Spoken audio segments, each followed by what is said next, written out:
That's actually what a lot of people are doing.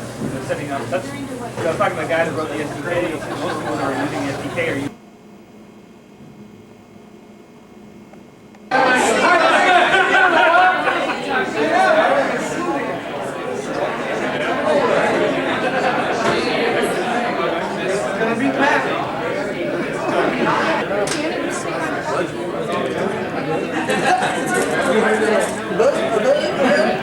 It isn't all.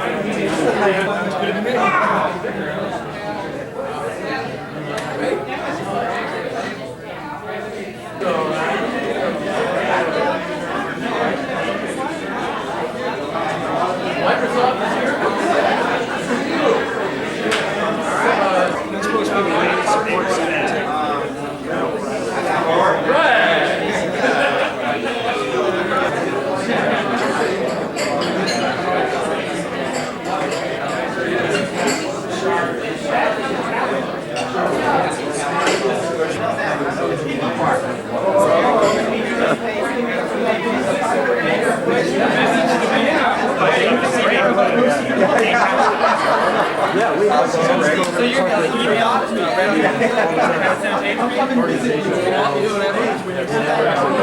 It's about due for his parents are coming up for Thanksgiving. How's it going, Mark? It might be an endangered species. They may look at it. So nice to see you.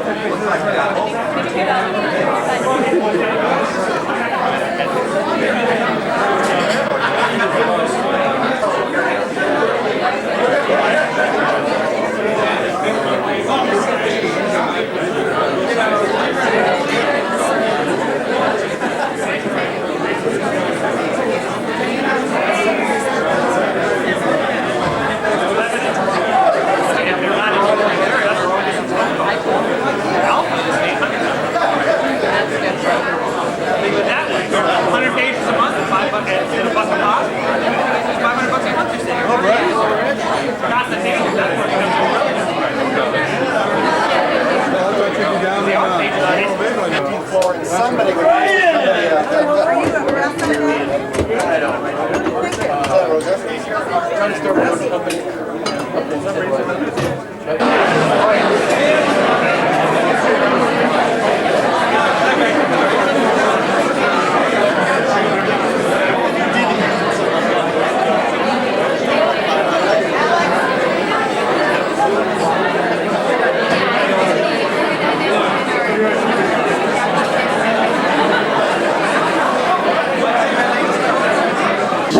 I've been here forever. Hey, congratulations. Thank you. Whoa. Oh, now I am. He was hoping you would not.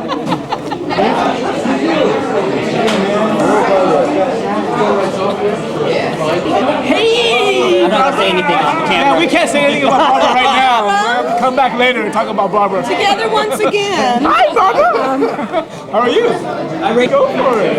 You ready? Was he injured? I didn't say. Somebody fell in a manhole. Sally, get in the front. What are you doing back here? Hi, Tina. Back here in the corner. How do we get the club access? How about these 15 here? Say something significant. TCD? That's on film, you know. TCD is telecom, which is now CNL, right?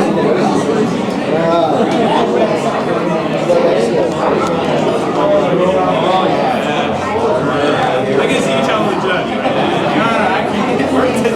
I gotta go.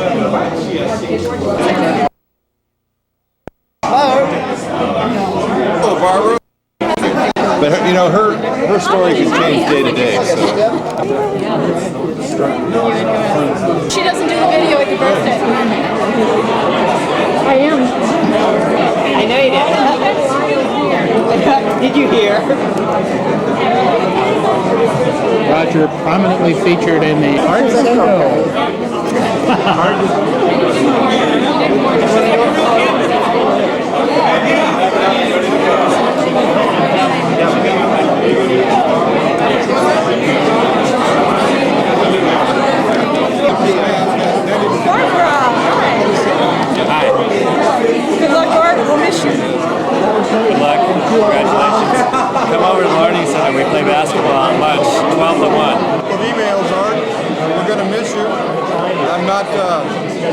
not too sure of your judgment, but Pacific Bell's got to be a hell of a company to get you.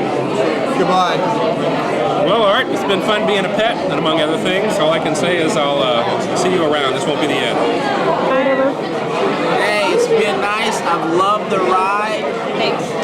I wish it was still going on, but hey, like an amusement park, I can always buy another ticket, right? Hey, Art, thanks for the memories. Art, here's to you. Thanks for one of the best work experiences I've ever had, and good luck at Pac Bell. I'm glad to be paying a bill monthly to them, knowing that it's going to you. That sounds like bullshit. Anyways, good luck. Well, Art, it's been great. It's been a long ride. It's been a lot of fun. I'll have to see you out in San Ramon. We'll get together and talk about Unix sometime. What can I say, but arrivederci. Art was a trainer for my training class, so you can blame me on him, but good luck, Art. That's okay. I hate cameras. Got it? Hi, Art. Hi, Art. Hope you do well. Too bad you didn't, you got there after Dilbert left. It's a better time. Give us a couple more We drinks. have some secret documents in here that would get everybody in trouble, but We you're need a not couple allowed more to of see these. them. Hi, Art. See you. Remember us? We all might want to work for Pac Bell and for you sometime soon. We're sure gonna miss you. Say it again. We're sure gonna miss you, Art. Good luck to you. The smartest one in our group. Good luck. Enjoy yourself. Actually, I had one. Bye. Say a few words.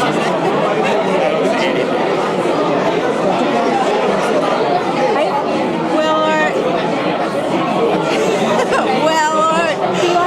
I'm at a loss for words. Art, we'll miss you. Have a good time at Pac Bell. No, I know. Indians. Robert. Bye. Good luck. Thanks very much. I just want you to know you have all these people here who are here to honor you, and just remember us when our phone bills are due. That's all I want. See you later, Art. Have a good time with the new company, and don't forget your folks over here. Art, I hope you enjoy the day. Don't take anything personally. Good luck. What'd you say on tape you mean instead of tape? Oh, goodbye, Art. Good luck. And a great time working with you. Luck to you and new digs out there with Pac Bell. Hope that you're equally successful out there as you can at PGE. Thanks for a great time. Wait till it goes on record. Okay. So long, Art. See you later in about a month. See you later, Art. Come visit in Fresno. Bye for Art. Yeah. Art, this is wishing you all the best, and I hope that life brings you whatever you want it to bring. Wait, I'm not on record yet. Hang on. Okay, go ahead. Gosh, I said it all just a minute ago, Art, and it wasn't recording, so I can't repeat myself again. Good luck. So I'll repeat it. What was it you said to me? Best of luck. Say goodbye to Art. Bye, Art. Bye, kids. I don't care. Gary, at least say goodbye. Goodbye, Art. Bye, Art. Good luck, Art. Stay in touch. Bye, Art. Or bye me, or something like that. Bye. See you later, Art. Good luck. Hi, Art. We'll miss you. Bye, Art. It's been great. I'll see you real soon. Bye, Art. Okay, now. Bye.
all to decide how much we spend on the party. That's better. I like that better. Yeah. Guy most likely to get this. I know. Can everybody hear me all right? Speak up. How about now? Okay. I'd like to welcome everybody to Art's Bash.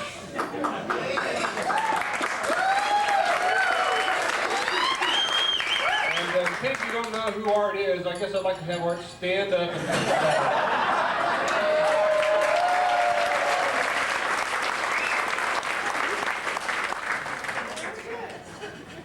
and normally, you know, I just have Art come up here and give his farewell speech. I know we all want to get back to work right away. But it turns out there are a few people who want to have a few words to say about Art. A few words of tribute, I'm sure. But before we get started with that, I want to set out some ground rules.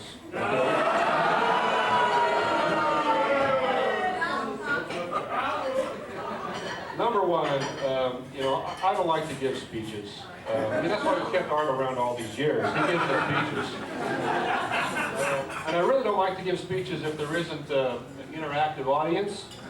So, you know, as we're going through these presentations, if something comes to mind and you'd like to share that, you know, that insult or whatever with, I mean, that tribute with the group, you know, just feel free to holler it out. Actually, I don't think I need to tell that to this group, but... Okay, over in the corner over here, we have the infamous land support. We'll be hearing more from them later. Unavoidable. The second ground rule is that we do have an open mic policy here. And so there'll be an opportunity later on today, if you're not one of the featured speakers, come on up and kind of like a karaoke bar, wail on Art. Stay tuned for that. The third ground rule, it's a more serious thing. I've been kind of kidding around here. The third ground rule is that I would like us to stay focused on our goal for today. I'm really serious about this. These are trying times at PGE. There's a lot of stress. There's an undercurrent of emotion and feelings that are going along here with Art's leaving. And so it really helps if we could all pull together and focus on our goal as a group. And just to clarify, the goal for today is to make Art die for cover under the table.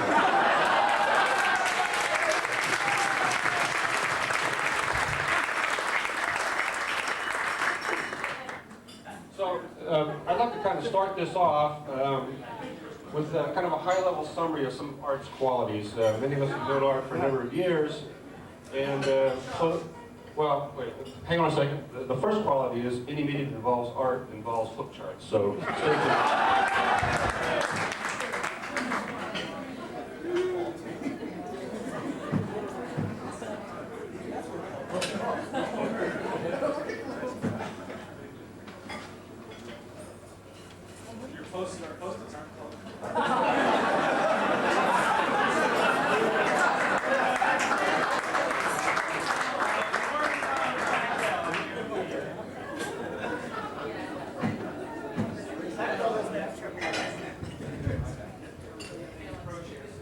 Okay, those of us who have known Art for a number of years, one of the first things that comes to mind when you think of Art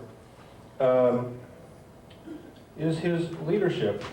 His leadership abilities.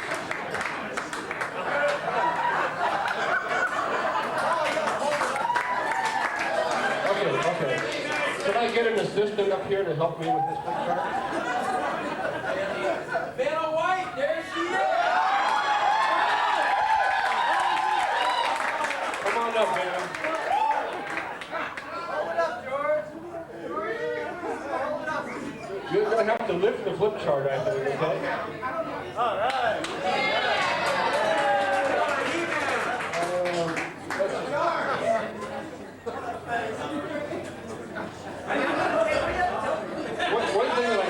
about this particular photograph. This helmet is pretty thin on the padding, and I think that could explain a few things. Well, another thing that immediately springs to mind when you think of Art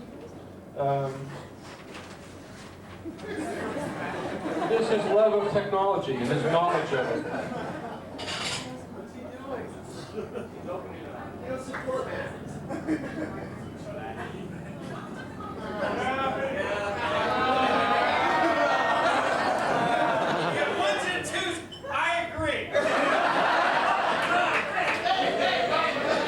But what really ties all this together, the leadership and the knowledge of technology, is his sense of vision.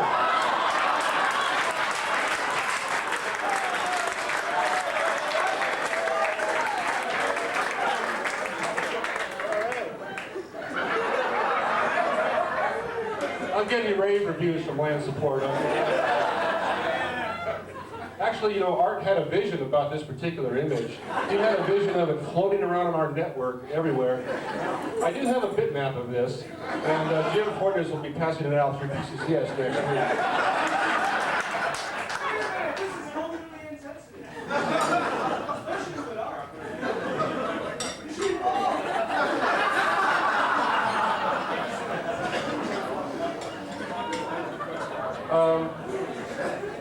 Another quality that Art has, and I've worked for a number of managers in my years at PGE, and I really haven't seen this in a lot of managers, but he has the ability to quickly get to the bottom of it.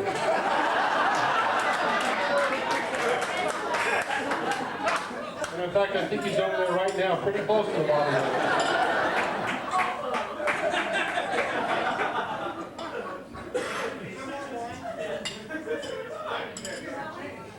And the icing on the cake here is that all of these qualities that Art has come bundled in a Dress for Success package.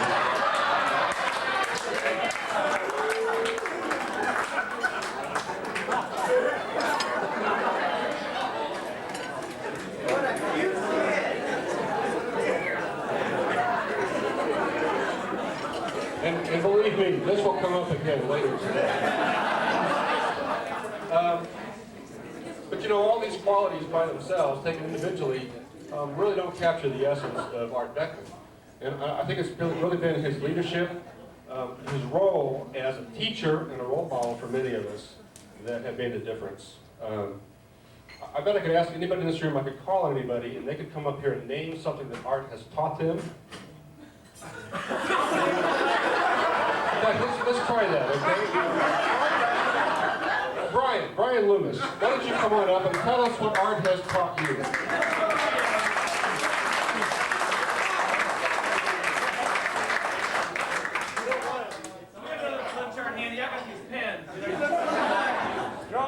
Right here, right on the other side. Is this your replacement?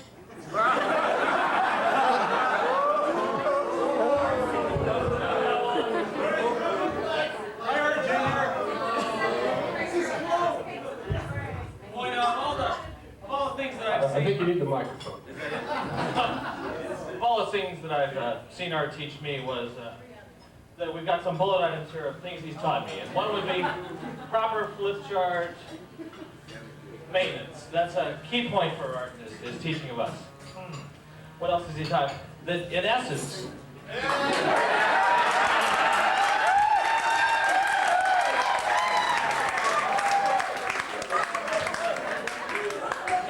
the thing that he's taught us in essence is that vocabulary is very important.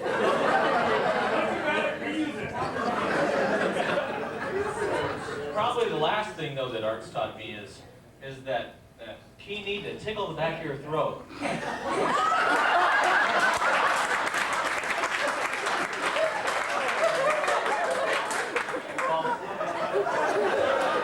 Thank you, Brian.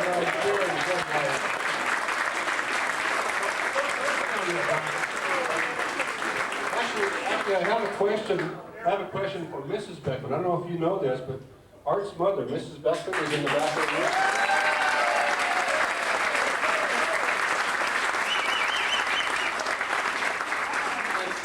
long been suspected that Art and Brian were separated at birth. My question for you is, why did you keep that one?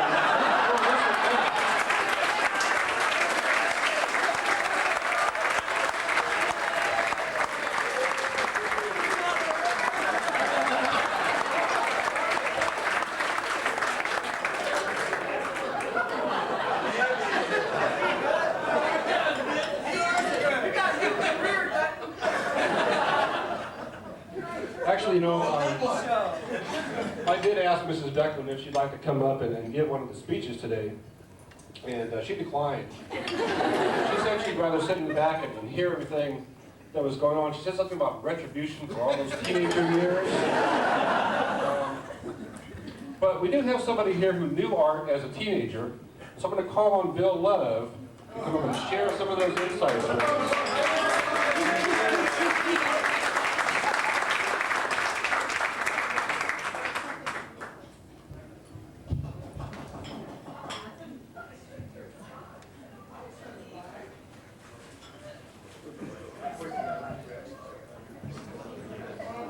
Stay tuned.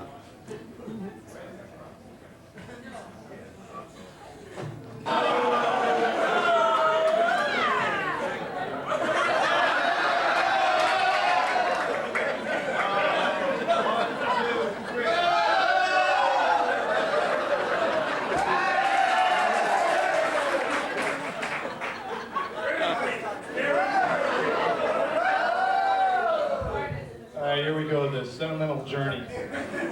Let me set the stage. I've known that man over there, I know that guy over there, 24 years.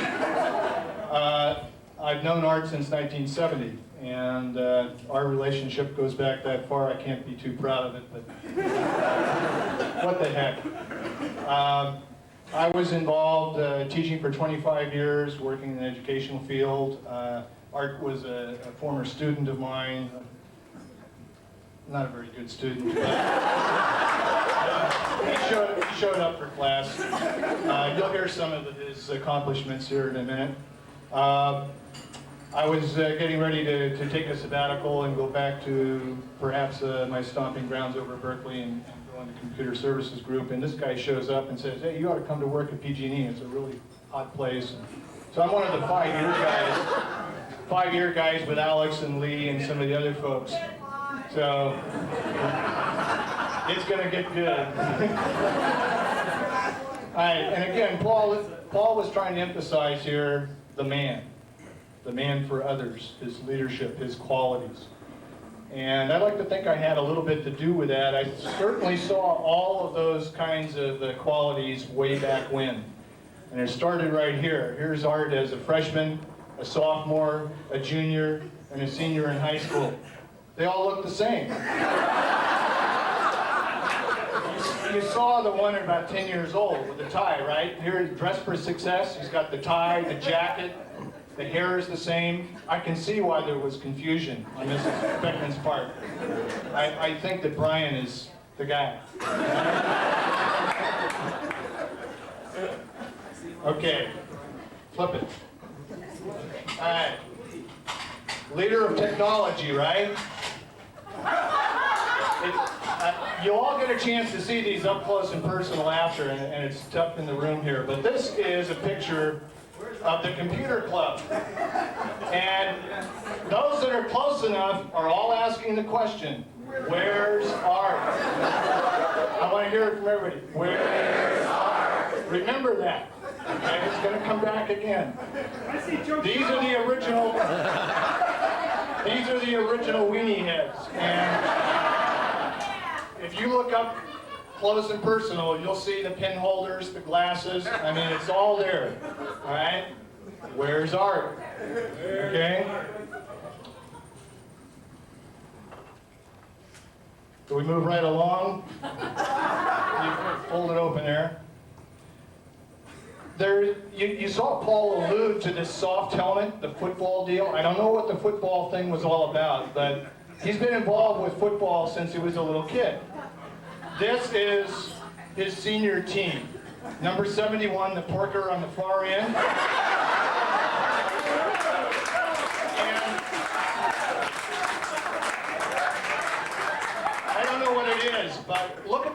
forces on these kids. And there's some kind of instruction that takes place in this football deal. It's a screwy sport. You ever seen what those guys do with their hands, the quarterback? Guys bending over? It's terrible. He was a lineman. And there's a reason he was a lineman. Those of you that know anything about the sport understand that if the guy can put his hand on the ground like a gorilla, he can make a few noises. You heard Brian make a noise here a minute ago. That's one of the noises he learned in football. And the reason was, as a lineman, you're always trying to bait the guy across from you, get him to jump off sides, right? So this was his repertoire. That voice click and things like the guy across from him. I know your sister. I've been seeing her for a long time, and the stories go on, right? So he learned those kinds of things in football. So there he is as a senior on the football team. Flip it over, George. First line, signs of leadership here. This is Art's senior year. He's the porker on the end. I mean, he's the guy at the end. With some of his cronies, still good friends, Stan Raggio, Jack, and this was the student council. These were the guys that were trying to run the school. No way. Chaos, right? I would have to go in sometimes and sit in and kind of guide these people. They'd sit around and argue for hours about, how can we get more potato chips in the food line? Really important stuff. Okay. Aha. Okay. Art, you probably ought to take a look at these two kids here. I have You're close.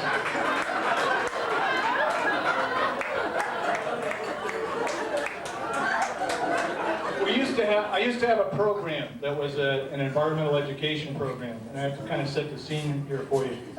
Kind of outreaching, very, exciting, involved kids. He was a student in this class. Out teaching little kids out at Lake Merced on a nature trail. And the program was really well received. In fact, I don't know if Art still has this, but if he doesn't, I happen to have an old one in the file. 2 years in a row we had presidential citations. This one's from Richard Nixon. This is a real thing. His name's on here. I don't know if he still has this, or maybe I never gave him one. Just in case, Nixon's signature here might be worth something, so I want to make sure Art leaves this afternoon with this. Anyway, back to the nature trail. The little kid that you see kind of staring up in awe is looking at Art, and Art is telling him about the fact that ducks have beaks a certain shape, and the water goes up and down, and the trees drop leaves, all that great stuff. One of the things that used to happen is that the teachers would take these kids back, and the kids would write letters back to the teachers, these guys. The man sitting over there. And they would draw pictures inevitably. Now this is going to ring true to all the folks in here that have families, children. Kids do the darndest things. I got a call after this one group had been out there. This little kid's name, as I recall, was Andrew. And the teacher called me up and said, I'm sending all this stuff over. When you get it, look it over. Don't give it to the kids, though, and call me back. I said, well, what are you talking about? Why do you want to do that? She said, just do it. You'll enjoy it. I got all this stuff. I went through it. And this little kid had written a note on a big poster to Art saying, thank you for being my teacher. I won't harm nature anymore. And he had drawn a picture of Art. And this is not the actual picture, but I had my wife duplicate it as close as I remember. This kid was so impressed with Art. You're going to have to see this close up to kind of understand.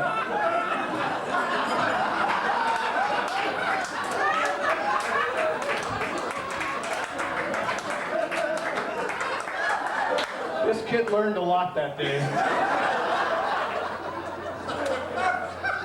And, you know, we have the little sign over there, you know, as kids will do, you know, nature trail, no, nature trial. And this is what he remembered of his teacher. And this kid, imagine where this kid is today and what he's thinking, right? So here's Art now. They're out there for 2 hours. He runs off and doesn't pay attention to these little kids who are watching him the whole time. Pretty impressive, Art.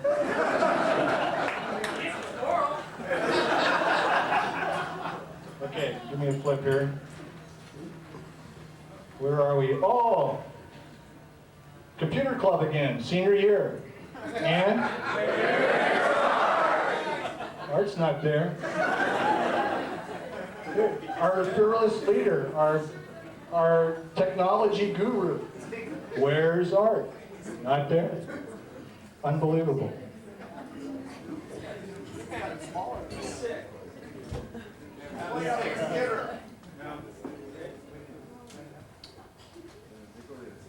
We need a little aid here.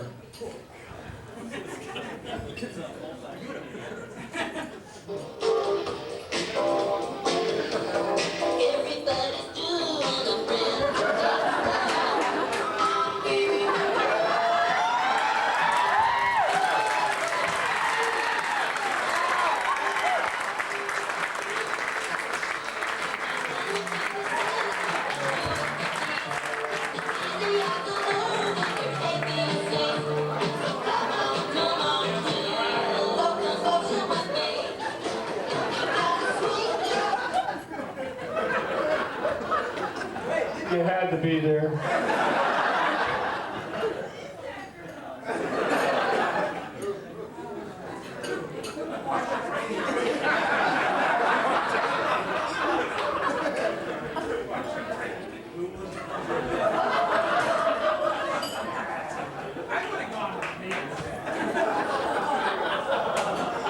Now, I did a little research here. I pulled this thing out and I said, you have got to be kidding me. This is where he was. He wasn't in the computer club. He was the head of the dance committee. A little further research revealed he was always hanging around St. Rose waiting for the girls to come out of school. Because this school was an all-boys school. Now you understand his behavior as an adult.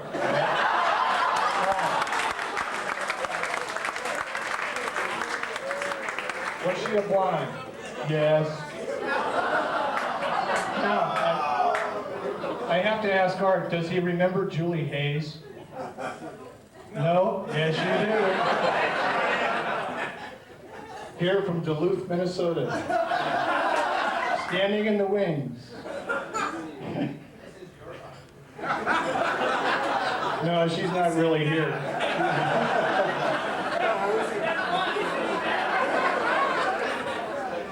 This is Julie Hayes. This was his heartthrob in high school. And I found all this info out from another neighbor of mine who was also one of his friends. And so we had a good time the other night reminiscing, and I can't really share some of the things that I was told. Maybe at another roast or another time, that would be appropriate. Anyway, that's Julie Hayes.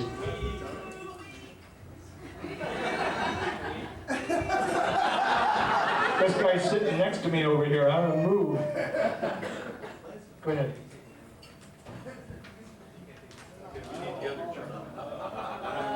Switch to the other chart. Leave it there. Other chart. Classroom. Years ago, and we've all questioned his dietary habits, right? And here we go. Nacho cheese, chips. These are 24 years old. Still good, right? The Twinkies we ate, you know, meat, right? No vegetables. Scampi. What's scampi? God only knows. He won't touch it. Okay. Flip over again. Diet Coke.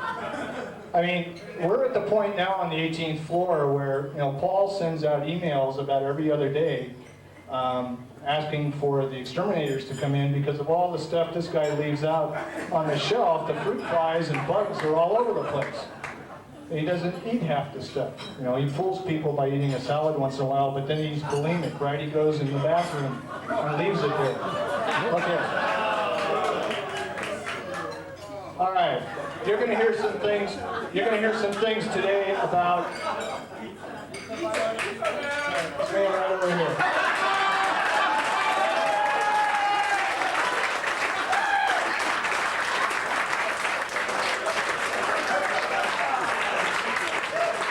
Covered pepperoni, extra sausage.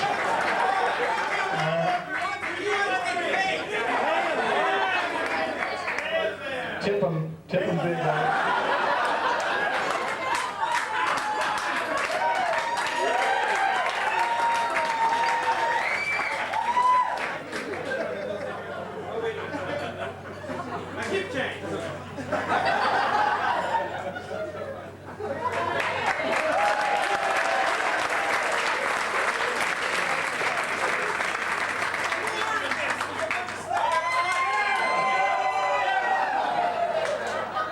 I don't know anything about it. Let's order it, Art. You owe me $20. Steve, you owe $20. You're going to hear some things today about Art's boat, his navigational skills. I want you to know where all this started. This was another program that I used to run. I used to take students out in the bay and get them exposed to a lot of marine science and oceanography and so on. And here's Art trying to figure out where the hell he is. He's right next to Alcatraz Island. And he's looking at a navigational chart wondering, where am I? Okay? Flip it over. Here's Art on the back of the boat with his buddy Raggio, and they're looking at a bottom sample, taking it up, looking at all the creepy crawlies in the mud. And here he is kind of looking down at what's in the bucket. Unfortunately, I don't have the next shot, which is over the back of the rail. But you get the picture. So, all of this boat stuff. Here's where it began, right here. Okay. Go ahead, flip it over, George. Yeah.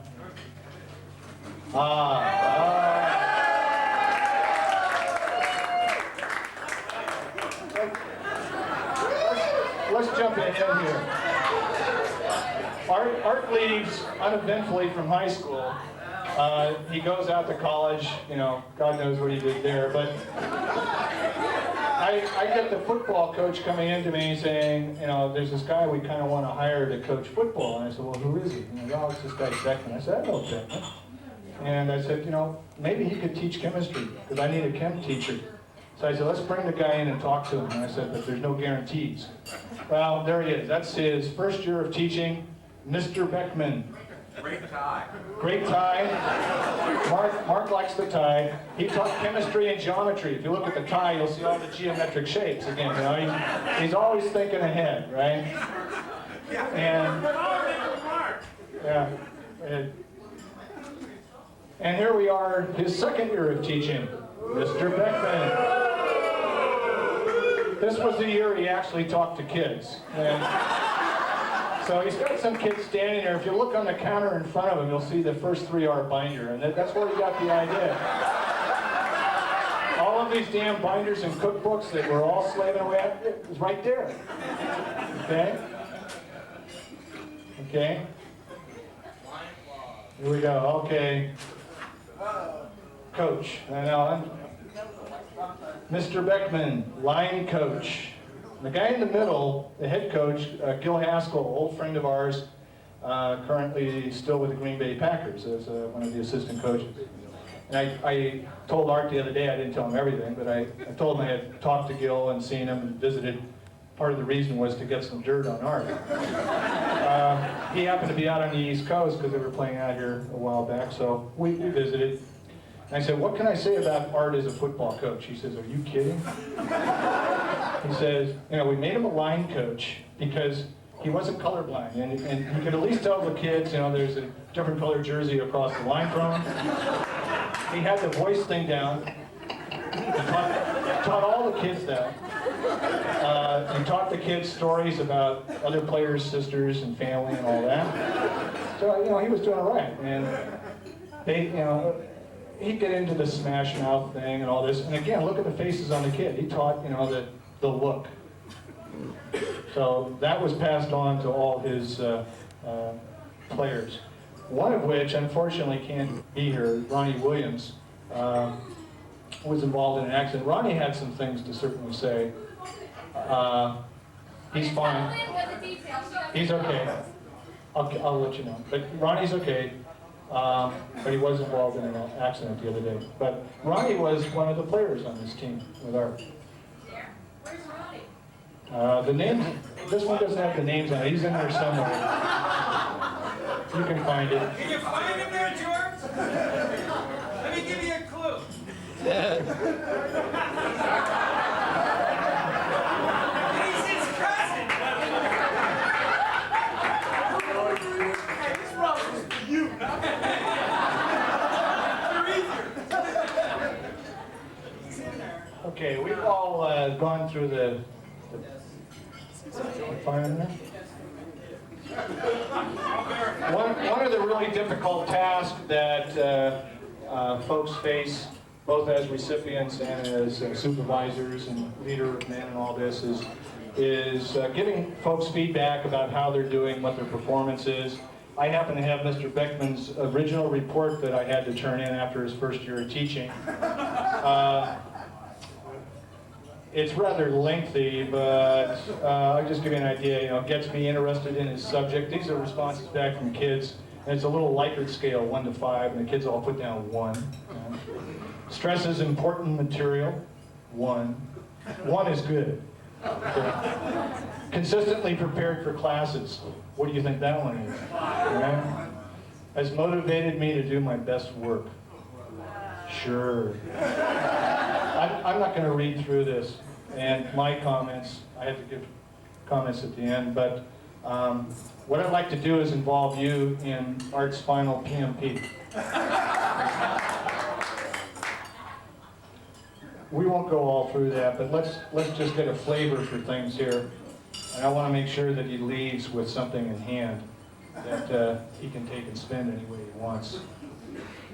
Now we've got the PMP, we got the PIP. God knows what came before, all of you folks know that, but I've only seen these 2 or 3 variations. Now, I'd like you to respond here on a, let's make it simple, scale of 1 to 3, 1 being outstanding, 3 being go to work for Pac Bell. These are leadership success factors, all right? Sense of mission, 1 to 3. How many go for 1? 2, 3. Some of you aren't voting. This is, by the way, this is a new HR process. You know? Things have been cut back. They're just going to call a group into a room and say, everybody vote. Okay? Forward thinking. Forward thinking. 1 to 3. 1s.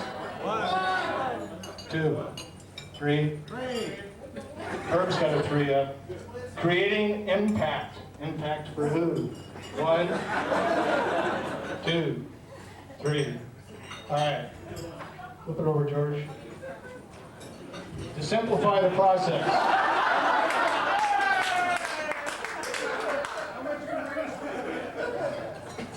Hang on. God, it is simpler.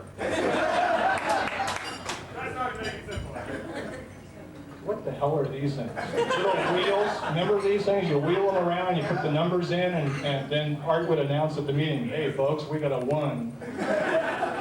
A 1 what? Forget it. Doesn't work. They're going to a simpler process. We don't have a calculator here. There's 2 variations of the formula. Probably HR will use the bottom one here the most. A lot of higher math up there that Art probably remembers as a math teacher. But at the bottom here it says the sum of the even numbers is 1. And that's your 95 PMP.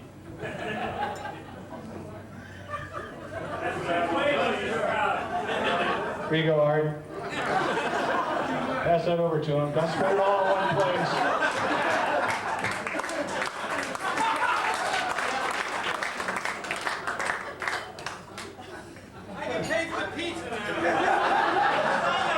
That's right.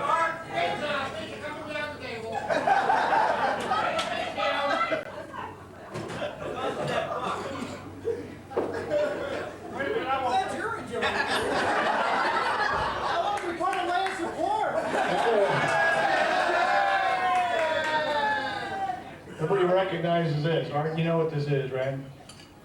You've seen that around. I'm going to give everybody a little insight here. No, they're not going to be delivered. This man is going into this company, and one of the biggest revenue generators for Pac Bell is the Pac Bell directory service, and they're the folks that do this thing. What I'm telling you in advance is no one, anybody, no one, throw these things away in the next 2 or 3 years. And there's a reason for that. There's a reason for it. Hang on to it. Don't put them in the hallways at work. Don't throw them out at home. They're going to be very, very valuable.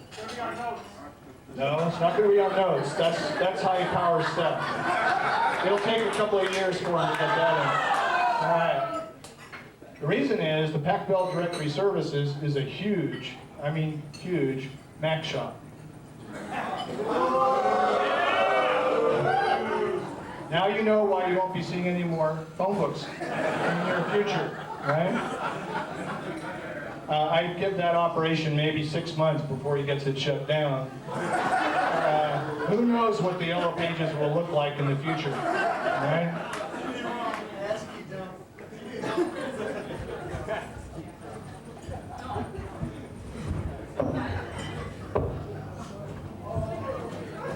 Let's move to some new technology. We were trying to think of what to give Art as a going away present.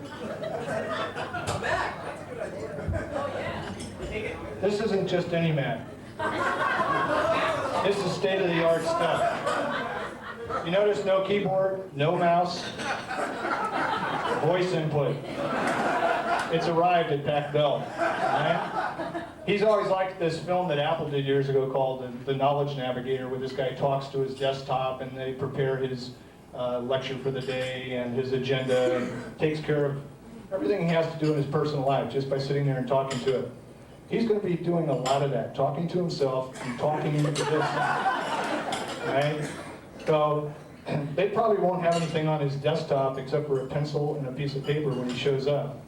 So we want him to take this along with him, figure out, number one, how to configure it, number two, how to use it. So Art, good luck. Godspeed.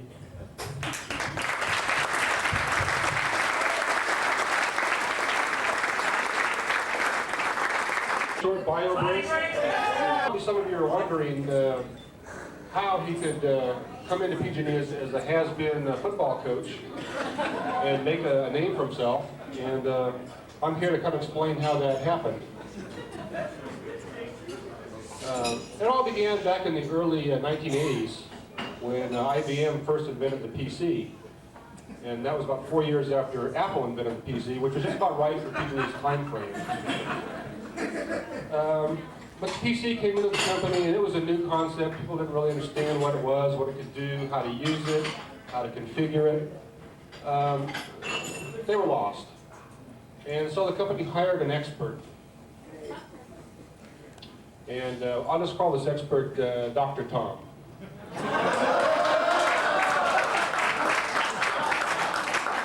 Dr. Tom's role really was to come in and make sense out of office computing for all time.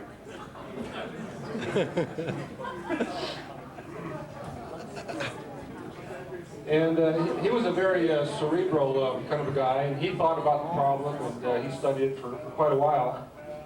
And one day he came to work, and he said, well, I have the answer. I said, we're going to use an analogy. Office computing is like a box of Persian melons.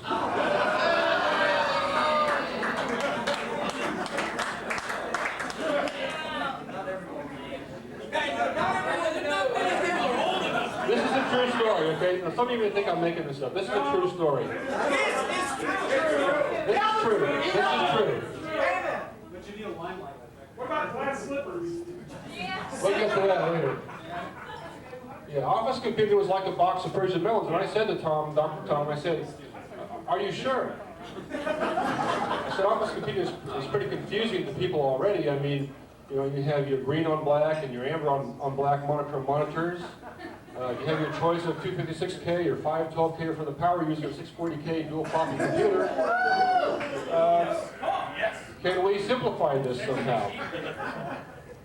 So Dr. Tom, he went away and thought about it some more, and he came back and said, okay, simplification is good.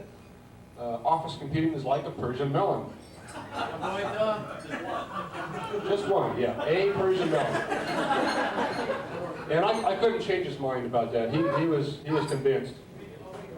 So he put a presentation together, he took it on the road, and went around talking to groups of employees, trying to explain about office computing by using the Persian melon. And one of the early groups that he spoke to was the MIS department. And he was going through his presentation. The ISD guys, you know, those COBOL guys. George! Yeah, we need you, George.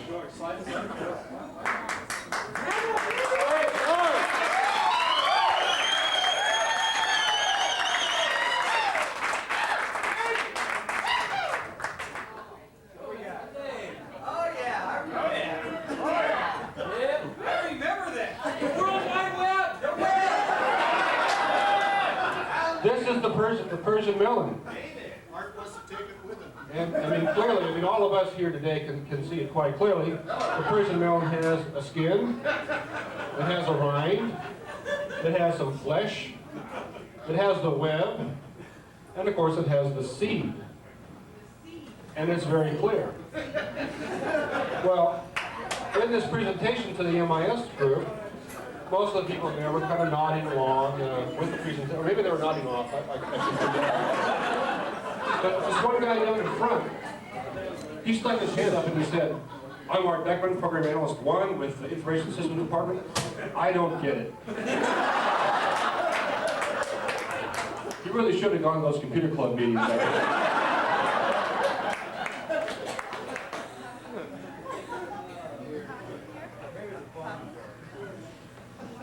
Well, Dr. Tom had a real way with people. And I think even then he had an inkling of Art's greatness. And so I think he kind of took him under his wing at that point in time, at that very moment, and became his mentor. And he turned to Art and he said, please hold your questions until the end.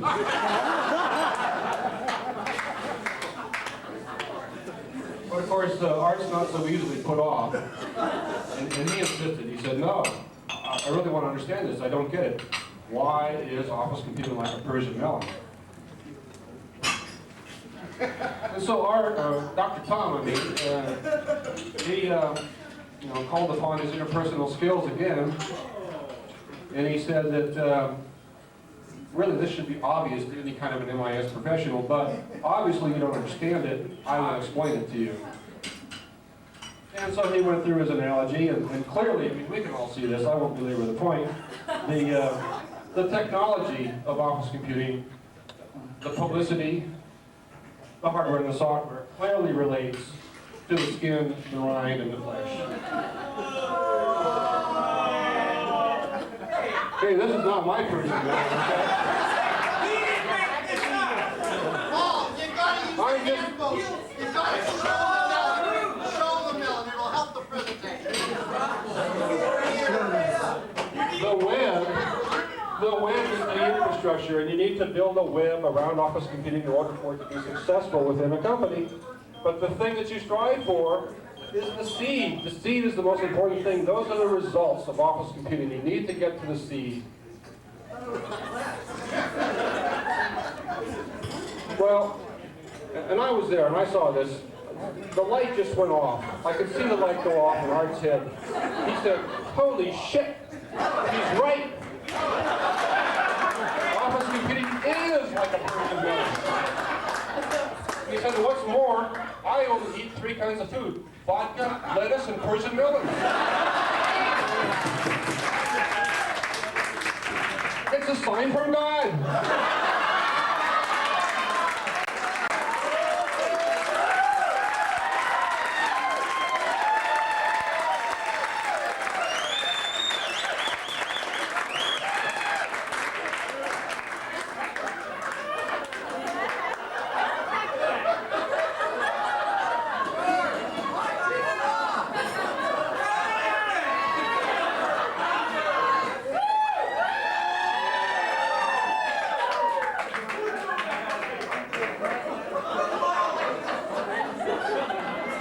Well, the rest is just history. As we know. The only thing is, in his excitement, Art missed the part of God's message about the telephone. Now he's finally, 12 years later, I think he's finally put it together, and he's taking his seeds. Let me rephrase that. He's taking the seeds of success to Pac Bell.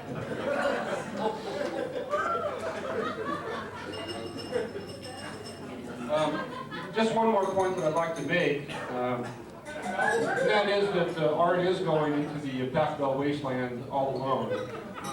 He's lost a step or three in terms of technology over the years, and he won't have his crack team of PGE experts with him, at least not right away. So he's going to need some help. He's going to need something to be a beacon of light for him, to show him the way to enlightenment within Pac Bell, and I have a tool that will help him do that. Art, if you can come up, I'd like to give you that tool right now. This could be trouble. Keep your hands in your pockets. Your hands away. It won't explode. Don't go Tom Buchholz. Wouldn't know that. Lose the belt. Open that up, yes. You're supposed to share that with the crowd.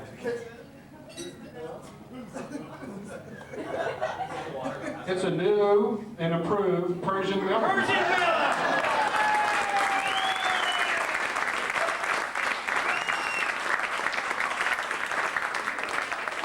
You know, there's a whole lot of people here that don't know what this means. Now you've got it.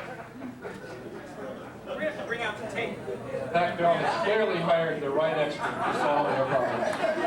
You know, you'd be like a monster movie. You wouldn't believe it. Okay, well, next up, we're going to have Mike Proto come up and tell us a little bit about what it's like to work for Art Beckman. If you haven't had that privilege, come on up, Mike.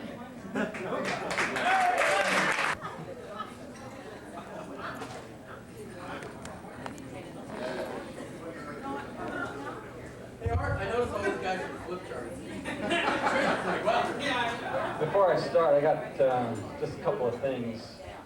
If you got a little piggy on your sticky plate there, that means you got a pavement. My visa's on the hook for this, all right? So make sure you see me before you leave. Oh, I see. Or Guido's going to come see you. Guido, that's right. My cousin Guido. Karen, you're indoors. Did you know that? Or you,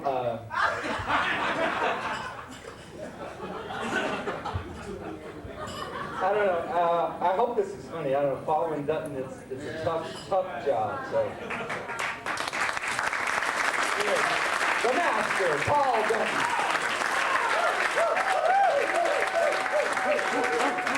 So, only thing I just ask you, even if it isn't funny, just laugh. You know, I'll get really nervous up here turning these over, and it's just like silence. You know? And the other thing was that Persian melon, all that stuff is absolutely true. I mean, that's the thing. A lot of you maybe not know. And everything on this chart is truth also. So I call this thing time travel, all right? And it goes back 13 years ago when I gave an application into PGE to go to work for them. And we need George, Master George. George!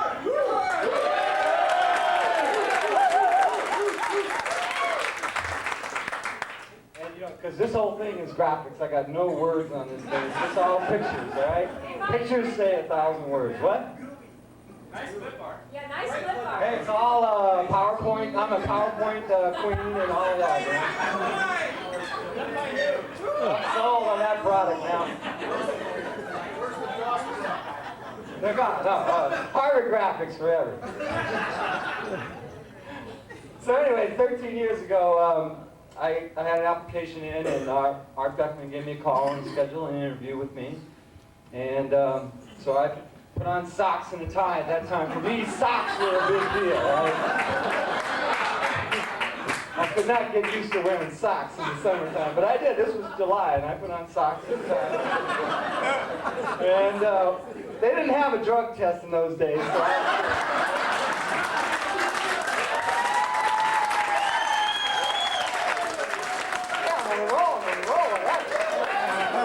But actually, I had 2 interviews scheduled, one with Art for ISD and then also with CST, which was Computer Systems Technology. Okay?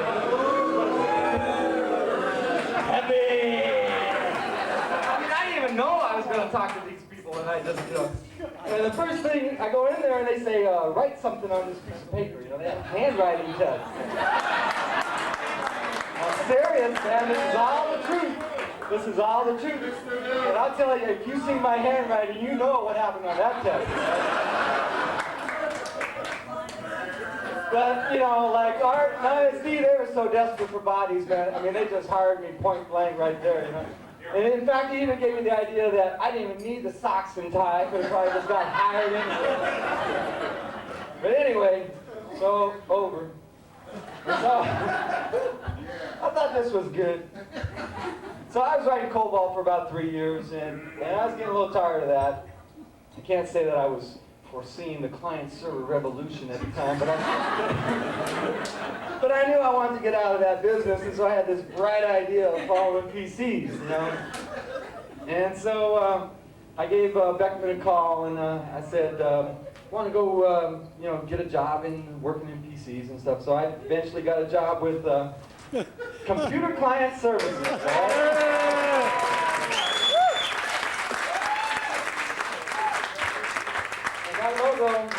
that logo you see there is that was Larry McRae did that logo. No, I didn't. I redid it later. Who made it up? The art department, a guy in the art department. Did? No, an art department guy. Yeah. I'll take credit, no. Anyway, you can see, this logo. You could get an idea of Art's penchant for marketing from that, because as soon as he had that logo, he started going to town with that. So we had client services paper, okay, we had that. We had client services, here we go, pen. I still got my old pen, there it is. Client services folders, we got those. Client services mugs, we got those. Client services hats. Yeah, oh man, you can tell this ain't my hat. It's a little small here. Anyway, you get the idea.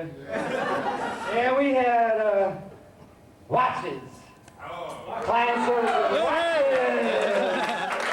We had it all, man. I mean, Beckman was putting that logo on everything in the company. Mine's still running. Time after that they came out with a PG&E logo, and they said no other department logos. It was because Art was spreading this all around. I think Milky thought it was CCS was the name of the company or something. This is all the truth. Meetings, we were famous for our meetings. We had client services would go on field trips, or not field trips, but basically the people that. Field trips. Give me a moment. Hey, we were there. Hey, I got a 10, yeah!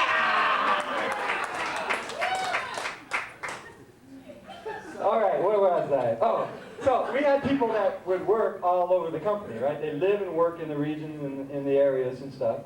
And so we would float our meetings in every different area. Every couple of months we had a meeting.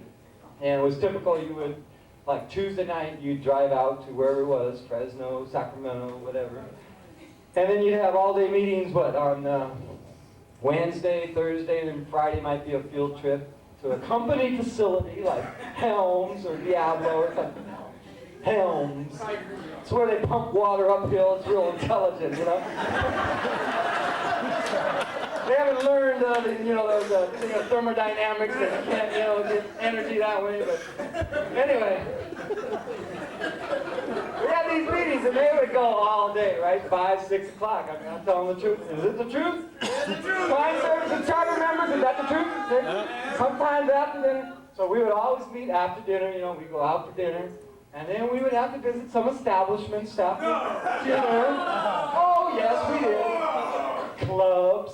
You know, we would go to clubs. And this here is the last call. This is bartender's last call. We heard a lot of those, all right? We heard all of them. And then after the last call, where do you think we ended up, right? McCrae's computer room, right? McCrae was unreal, man. I mean, he would bring 3 computers, a plotter, a laser printer, a Polaroid palette, anything, you know. He'd bring it, and he'd have his room all full of this stuff. Oh yeah, then the ice chest full of Oli. The only time I drank Oli before or since was in McCrae's room, 2 in the morning in a hotel. You know? That's true too. That's all the truth. Am I telling the truth? Can I get a witness? No, wait, I blew my line up too loose here. All right.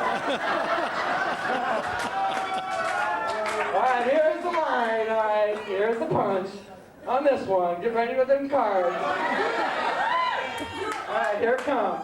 Here it comes. All right, so no matter how late those meetings and those times went, 2, 3, 4 in the morning, no matter what, that meeting the next day started on time at 8 o'clock. Beckman saw to that. Absolutely. Not one time did that meeting start a minute late. Not 8:30, not 8:15, 8 o'clock. That man was, get started, man, and get started. Huh? What are we talking about? Nancy Sedano drove these clocks.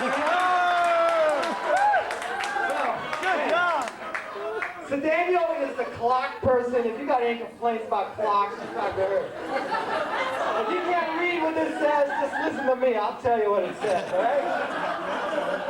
This says 8 a.m. And I knew it said 8 a.m. every time I had to get up with 3 hours.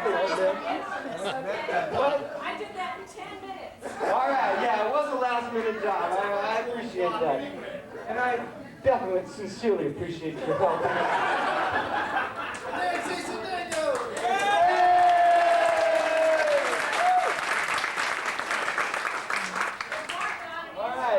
So we're moving on in time. This is a time travel, right? So we're moving on. Here we go. Now, a lot of you ain't going to get this, but this is for the few in the audience that will, all right? This guy, Brain, came and left in the services, all right? And Jess Garcia knows Brain very well because Jess Garcia named Brain. Right? He typed out an email one time and he transposed a couple of letters. And, you know, one name became another and was Brain and it stuck. It stuck for a couple of years. So did he. But anyway, so he kind of came and went. And during that time that Brain came and went, he's not here today, is he? Oh, Lord. All right. During that time that Brain came and went, Art went and came. This is Art here. If you catch this, this is a driver, you get it? Driver. That's what he became, driver. And the way I could tell that he was a driver was by my bus line, okay?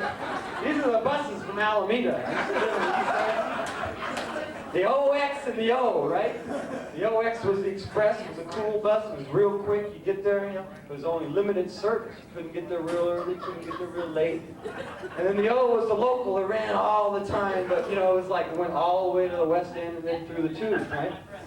So, you know, I need to get in to talk to Art about some project, this or that I'm working on, and the only time I could get in to see the man was 7 o'clock in the morning, you know? 7 o'clock, and that's the time I'm in there, right? So I'm up at 5:30 to make this time here.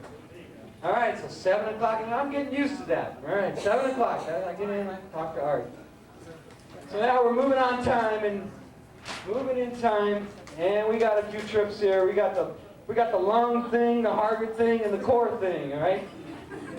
And you know, like Art could never just do something part way, you know, so you know, the whole time I knew him, he had not one sick day. So when he gets sick, he decides to get real sick, right? He goes in the hospital and he's out for 2 months, you know, some kind of lung thing or something.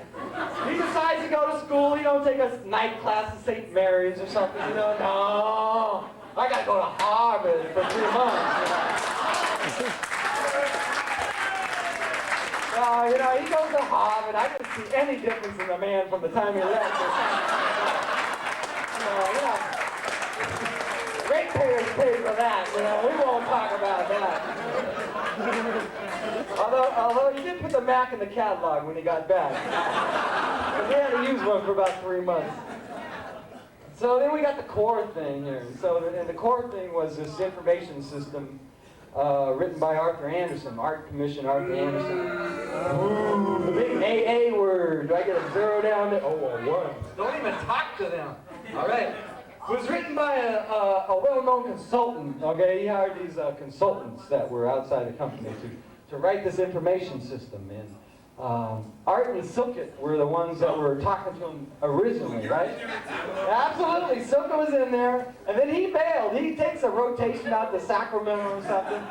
And guess who gets tapped on the shoulder to work with Art and Arthur Anderson on this core system? With good old Mike, right? Mikey will do it. He'll do anything.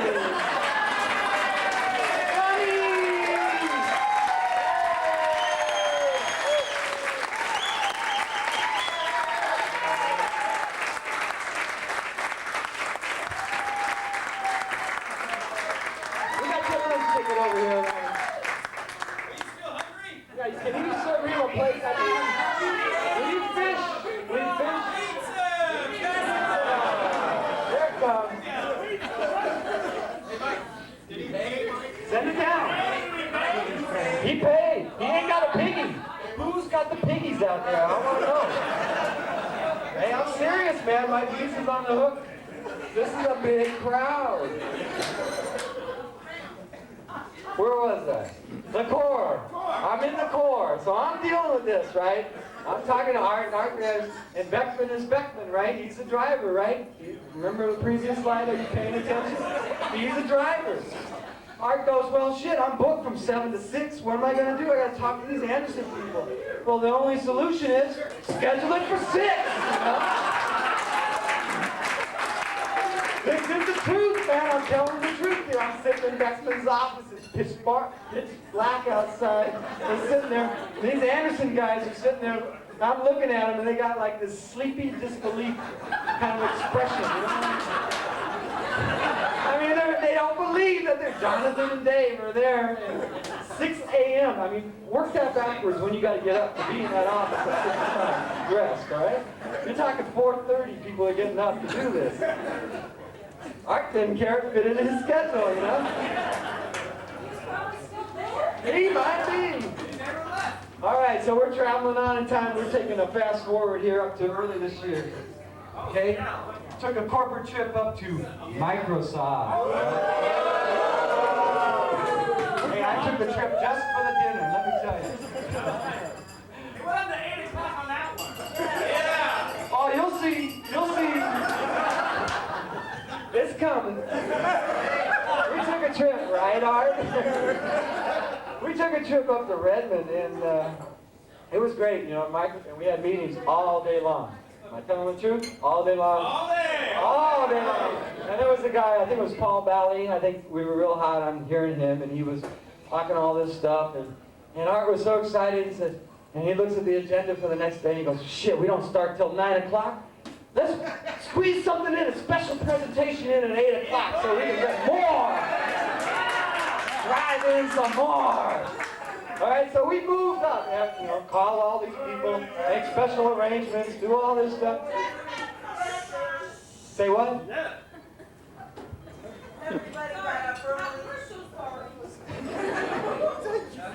So we're, you know, next day is set up for 8 o'clock. Schedule's rearranged, the whole thing, right? All right, so we're there. So that night, then Microsoft takes us out to dinner. I mean, this is a fat trip. You know, Microsoft's got a lot of money. Take you to this nice restaurant, all this great food, open bar, anything you want. I was thoroughly indulged, all right? Thoroughly. Absolutely, I'm proud of it. It was great. And I wasn't the only one. Some people were, some people weren't. But myself and Mr. Beckman, we were, all right? And so we made it out of there. We handed Enid the keys, got his back. And,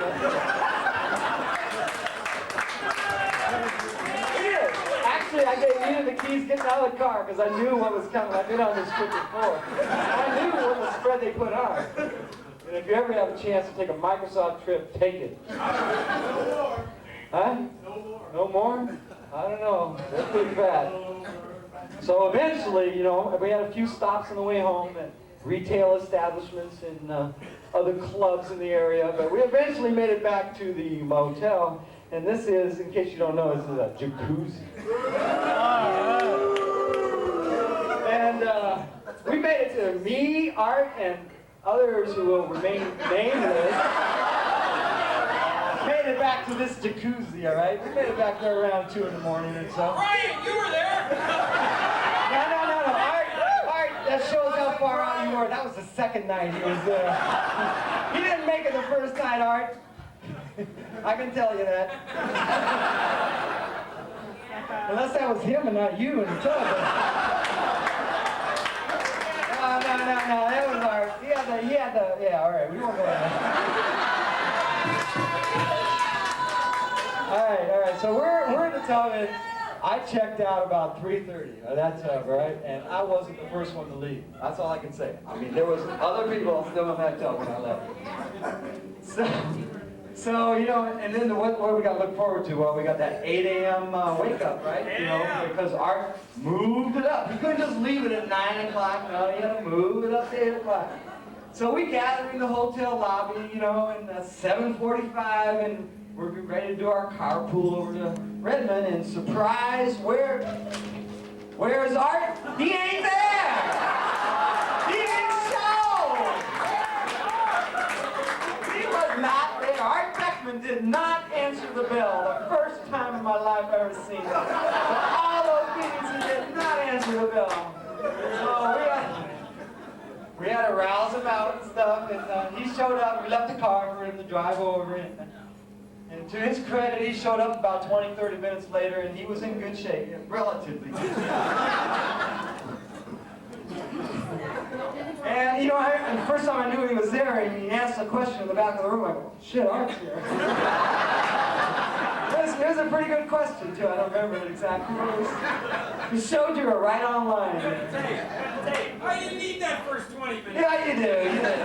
But see, if you left it at 9 o'clock, it would all no one would have. But no, you had to move it to 8 o'clock. Ah, shit. All right, so when we come up, here we are in July, all right? The infamous CNTS reorg right here.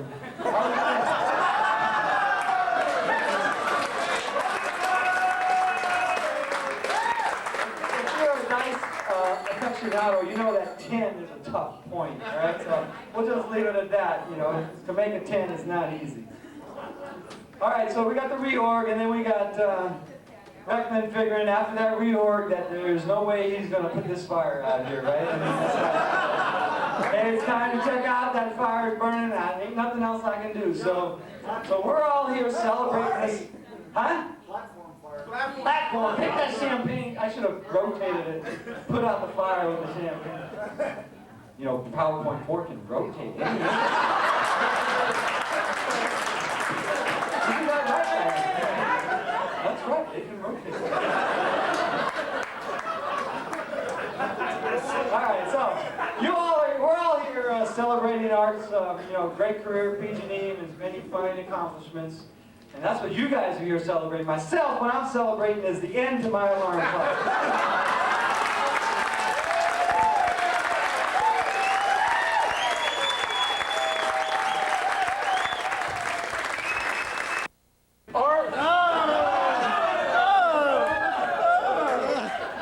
Everybody knows Art's a great boss. Am I right? Art's a great boss. With Art for 12 years until he fired me about a year and a half ago. That's another story. That's not why I'm here. Why are you here? Hello?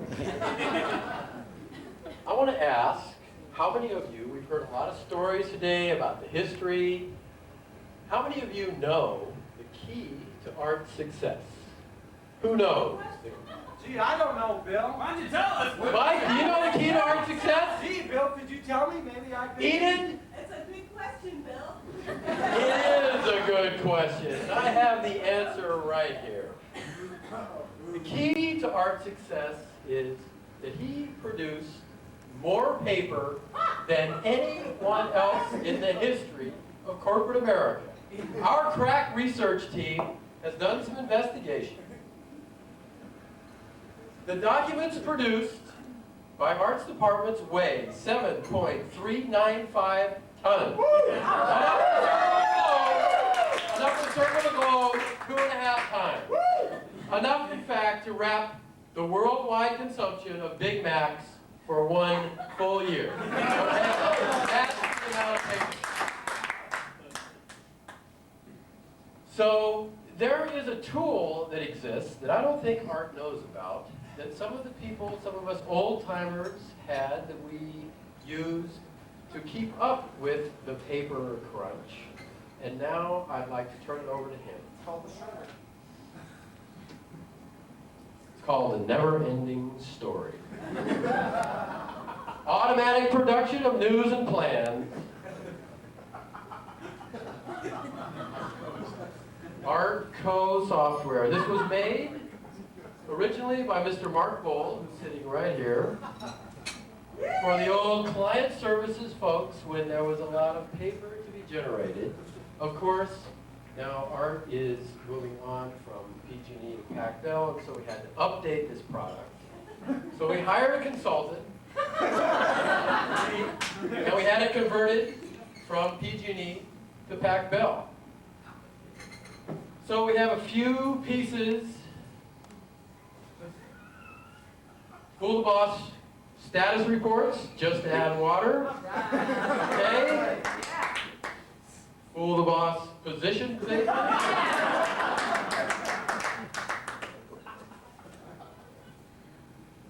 Anybody ever seen a white paper out of ITS? Fool the Boss white paper. And now in here, there's a safety kit in each one of these. A disposable bullshit bag.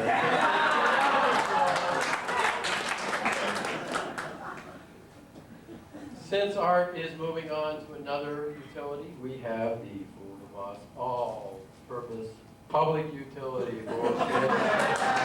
Just add water. Generic. The quote at the bottom, sound brilliant, reveal nothing, supports telephone and cable mergers. And now Art, over the years, has had a lot of help developing white papers.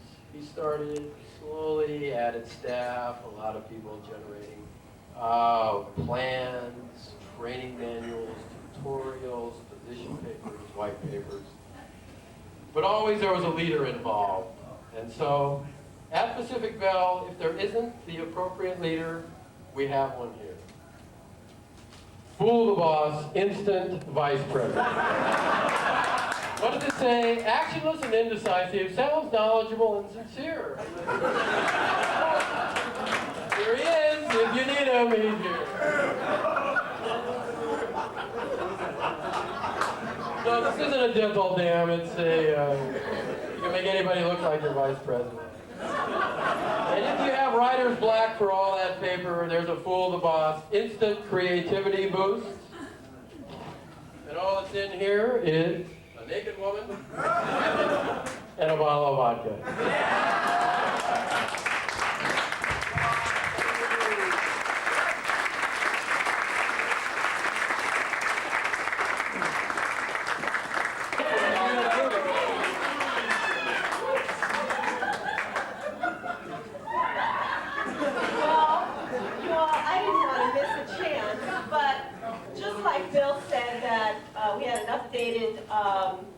Kit for Art. We have an updated Commander GUI, and as you know, as you can see, he's into leather these days as he goes off to Pac Bell. But as we saw over the years, Art's been very conscious of his weight. You know, over the time, he's been referred to as, well, Bill gave you the word. But we know that today he's very weight conscious, and there's hardly a day that goes by that he doesn't use that Slim Fast crap in his office for lunch. And just a couple of days ago, I understand that he weighed himself on one of those old-fashioned penny weighing machines that delivers a card with a fortune on it. And believe it or not, he picked up the card and it said, "You are firm, resolute, have a decisive personality, are a leader of men, and are attractive to women." He turned the card over and discovered they had the weight wrong as well.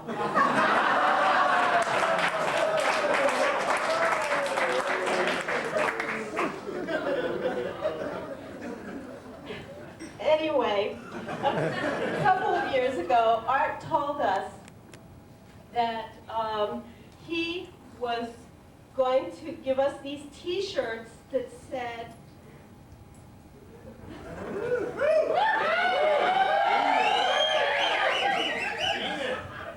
"Mission is possible."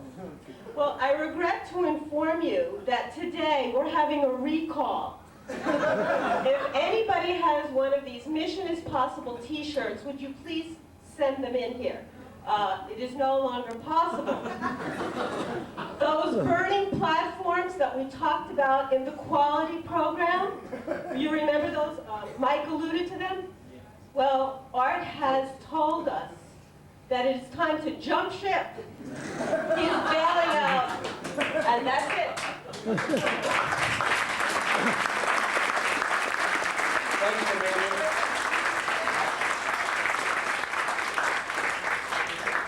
Now, I don't know, this next group up here, Jabu and company, they're pretty shy. I don't know if we can really coax them up. Come on, help me out here. Come on up, guys. I'm sure they're going to present some sort of warped perspective on Art's career. Mike, he's got a cookie tag. Hey, well, since this is about things that Art has taught us, I felt that we and the land support over there felt appropriate to talk about meetings and retreats, since they're such a focal point of this department. What better way to talk about it than the top 10 list of things that the LSC would do to have fun at ITS meetings and retreats. Coming in at number 10, check out everyone's shoes, looking for fashion violations. Number 9, loudly quote from the early PPD report, which promoted OS2 over Windows as the OS of the future.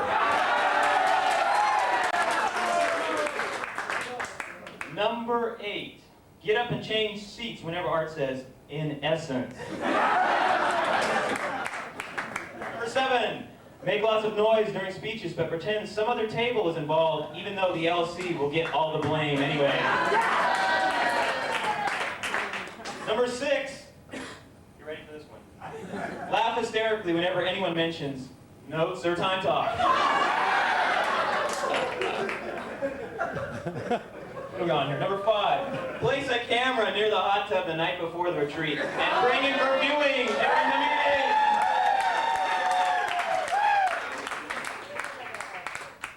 Number 4, one by one leave through the back door to catch up on your soaps.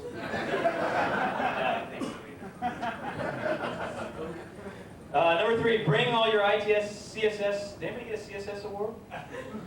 Certificates and fly them around as paper airplanes. Burn the ones that didn't come with a Macy's gift certificate. Number 2, buy a box of donuts and give it to training with an apology for causing the department budget shortage. And number 1 is, don't go! Thank you.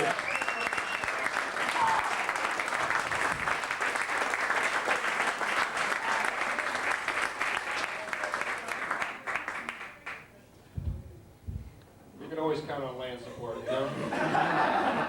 Direct to the point. Next up, we've talked about a lot of Art's business-related qualities, but we have a guy here to talk about Art's athletic prowess as well. Steve Callahan, are you out there someplace? Okay, here he comes.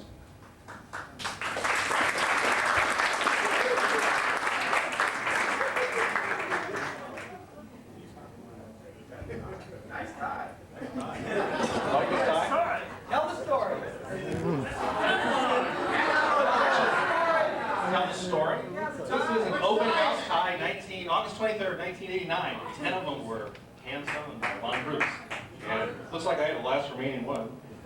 I got one. This dish just didn't pull out, so it took me a while to find it. But I knew it was something. Actually, Art, last night I was kind of looking forward to do this. Now, I'm kind of feeling sorry for you. But I think I'm going to take a couple things out. Okay.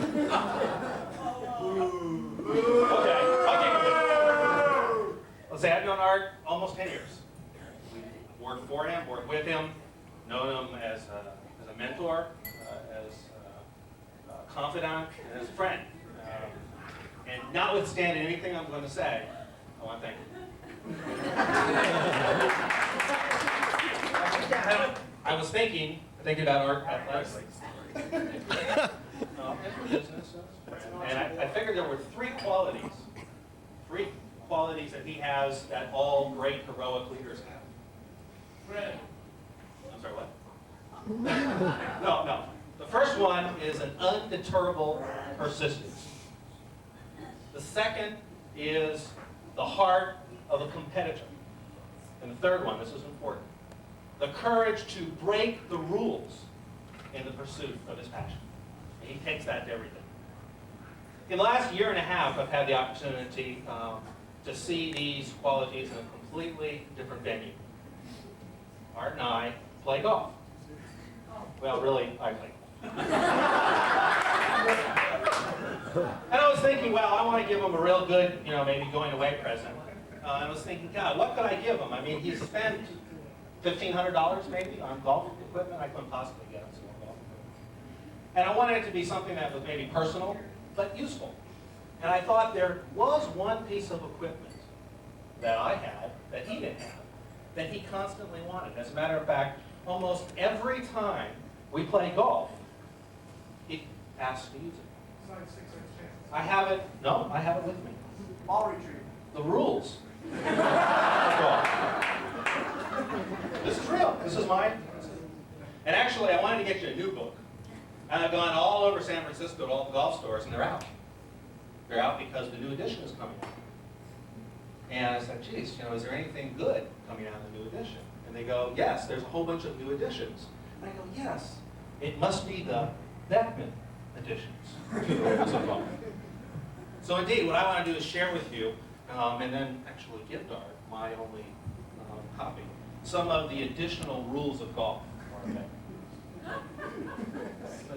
We're all kind of barked out here. Rule 6.2. It's player's responsibilities, and it defines the term handicap. And for how many people here play golf or know enough about golf? Uh-oh. Okay, I'll have to educate. Handicap is a concept that when you play, one player, a better player, plays with maybe not such a good player, you spot him a certain number of strokes so that it's maybe somewhat more competitive. So that's basically what a handicap is. And the addition that has been added, according to the guys at the golf store, is 6.3. And it's the term called for Art, paraplegic. And that can be defined as Art's best score to date, or 2 times par, whichever is higher. So that was pretty cool. Rule 7.1 is about 2 pages called defining practice. Okay? And the concept of practice is very important in golf. And it's important while you're playing golf. As a matter of fact, all the golf journals and everything, what they say you should do is, you get up to the ball and you should take a few swings, basically get the rhythm and the feel of the golf course or the golf club. And Art does this a lot. As a matter of fact, he gets up and he gets up to the ball and he looks at it and everything. And I can tell you that Art Beckman has the most realistic practice swing that I've ever seen. I mean, I can't tell you the number of times that he's come up and just swiped right through the ball, completely missed the ball. Stay right there. Right? And everybody went, well, yeah. He goes, no, that was practice.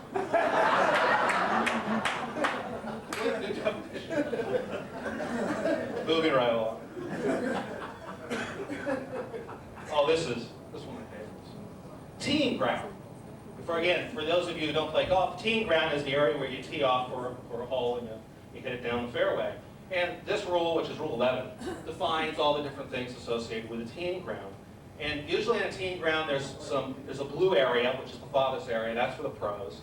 There's a white tee-off area, which is commonly known as the men's tees. And then there's farther up, usually a red area called the ladies' tees. And you get up to the white area and you tee off and try to go down the fairway. And although it doesn't define it now, the ladies' tees are officially going to be defined in the new rule book. And that is going to be defined as the most probable location of Art's second shot. After tees over.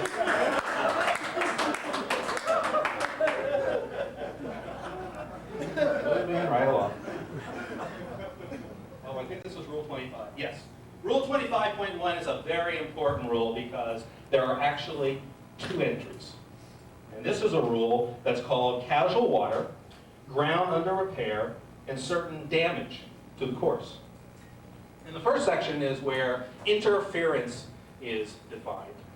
And it talks about interference as a hole, cast, or runaway made by a burrowing animal, a reptile, or a bird. And this is where the official entry will be the Beckman birdie. Now I know what you're saying. Those of you who understand golf will say, that's kind of unusual. Wouldn't that be the scoring section? Right? Because birdie is when you have par, say a par 4, and you get in the hole in 3 strokes, that's scored as a birdie. So why in the world would, under the interference section that talks about reptiles and birds, would we define the Beckman birdie? And that is because the definition of the Beckman birdie will be interference caused by a bird enraged by being dislodged from its perch in a tree as a result of a Beckman drive. That's the Beckman birdie. And then the second part of this, second entry, has a new entry for ground under repair. Ground under repair is an area where the groundskeeper, people who keep the grounds, if there's some area that's been torn up or whatnot. And remember I told you about Beckman's great practice swing. Well, again, for those of you who don't know a lot about golf, golf is a game of consistency, right? The more consistent you can be, the better. And I have to tell you that, well, sometimes Art's practice swing isn't all that perfect. So ground under repair is now going to officially going to be called the swath of ground about this wide and this long when Art takes not such a good practice swing. So that's ground under repair. Rule. It was better when I practiced. Oh, I missed it. Rule 28. This might one of my most favorite rules. Rule 28, ball unplayable. Okay? And actually, this is the rule that is least used by Art in a golf game. Not.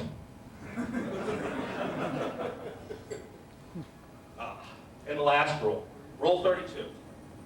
It's called bogey, par, and Stapleford competitions. Okay, this is I had to have at least one flip chart, right? So this is my single flip chart. And this is where a new addition called the Beckman Mulligan will be added. Steve. Next one? No, let's take that down. George! George! SJC1, George. Right here. No, Right here. George. That one. Yeah, that one's the. It's an SJC1. Take down the. I flunked flip chart school. Yeah. Anyway, I'll talk while you find my one drawing. So the Beckman Mulligan, and let me tell you, again, for those of you who don't play golf, the concept of a mulligan is when friends play, right? Usually once every 9 holes, if you really make a flubbed up shot, you basically say, oh, it's okay, don't count it. We'll give you a mulligan. You don't have to score it, you get another swing.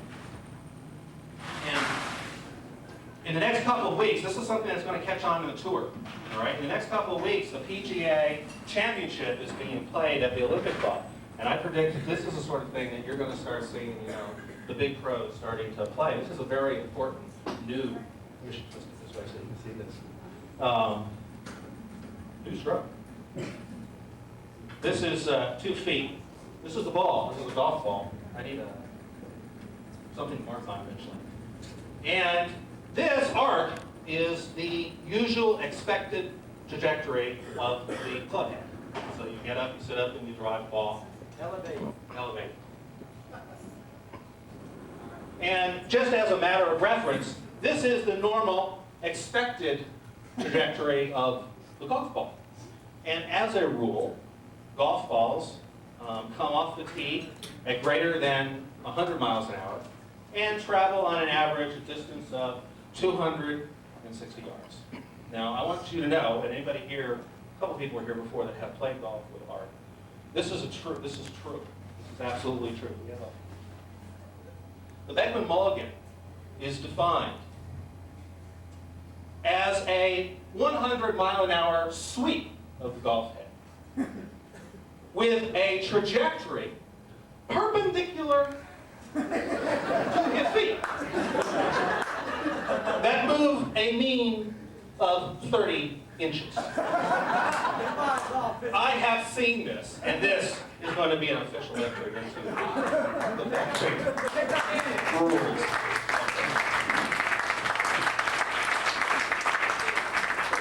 Art knows how much this means to me, so this is my personal and useful going away gift. Thanks.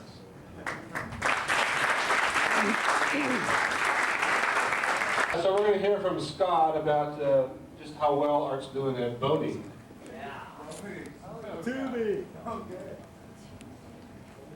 Actually, I just wanted to stand up and say thank you to Art because you know I'm a man of few words.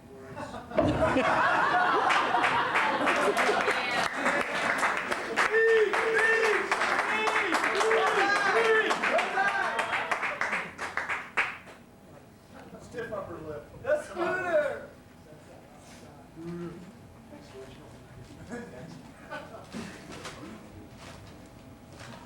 Elevate. Before I get started, I really should introduce myself. For those of you that don't recognize me, I'm the full-time telecommuter in... X! It's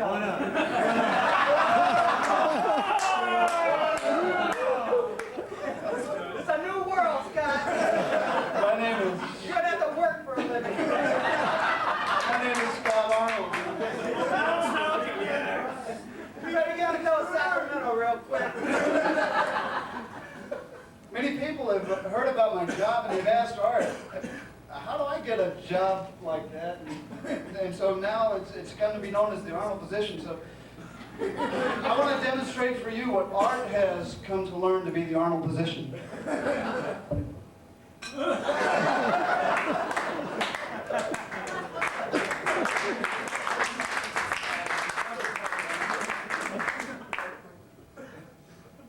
How many of you went to Club CSS?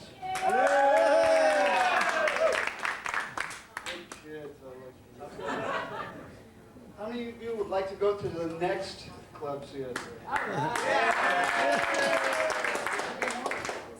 How many went to the CSS dance? We signed up. I lost money on that one. For those of you that didn't make it, Club CSS represented Art Beckman. Work hard, play hard, manage hard, party hard. Life is short, so stay hard. Everybody had a great time, and actually it was largely thanks to Art because he pitched in wonderfully. Art liked the idea of Club CSS so much that he went out and bought a boat. How many of you knew that? He did. He actually went out and bought a boat. Never got a ride in it. But he was driving, so that. Come next year. In fact, there's his boat. Oh, here it comes! Here it comes! Crash! Man, right on cue. Just like Art. And it looks, I swear, it looks just like this. It does. Many of you may think that that was Art's first boat that he bought, but no, actually it wasn't.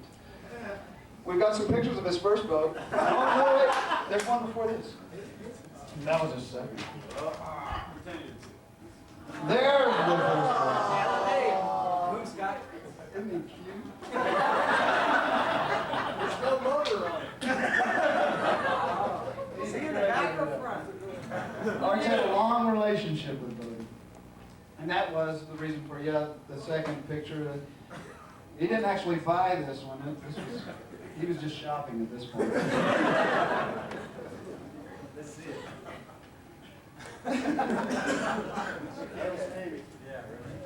Finally, Art has named his new boat.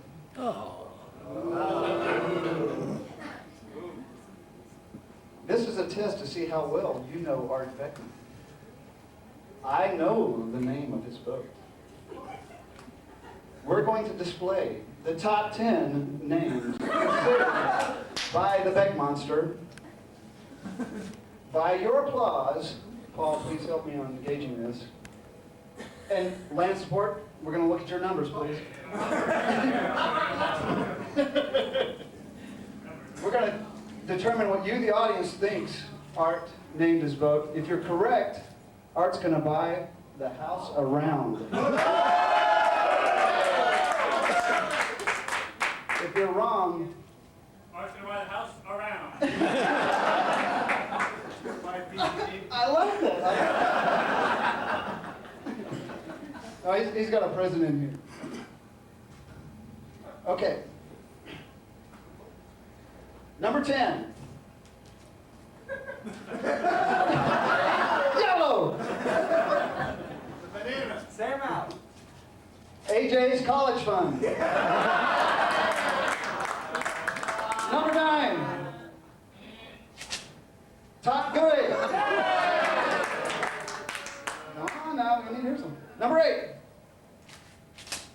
Just left. That's not looking good. Okay. Number 7. Uh-oh. Get out of my damn way. Oh, okay, we're moving up. Especially your boat. Get out of the way. Number 6.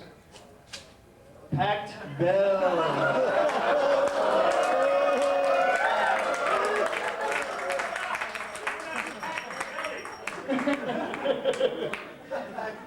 Number 5.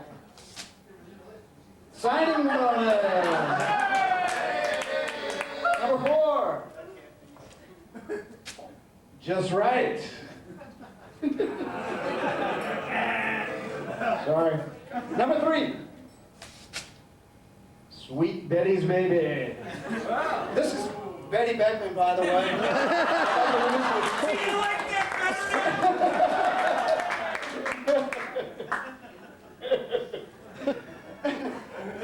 Number 2. Babe Magnet. Whoa, they like that. And number 1 of the top 10.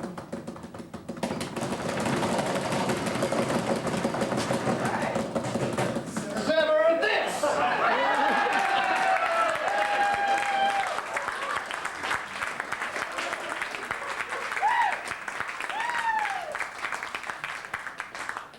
Well, it looks like number 1 was Sever This. Paul, what do you I think? agree, number 1 was clearly the lead. Art. Is that the name of the boat? No. Yes. Can you tell us the name of the boat? Give him Come on, Art. Number 4. Number 4. Just right. What was it? Just right.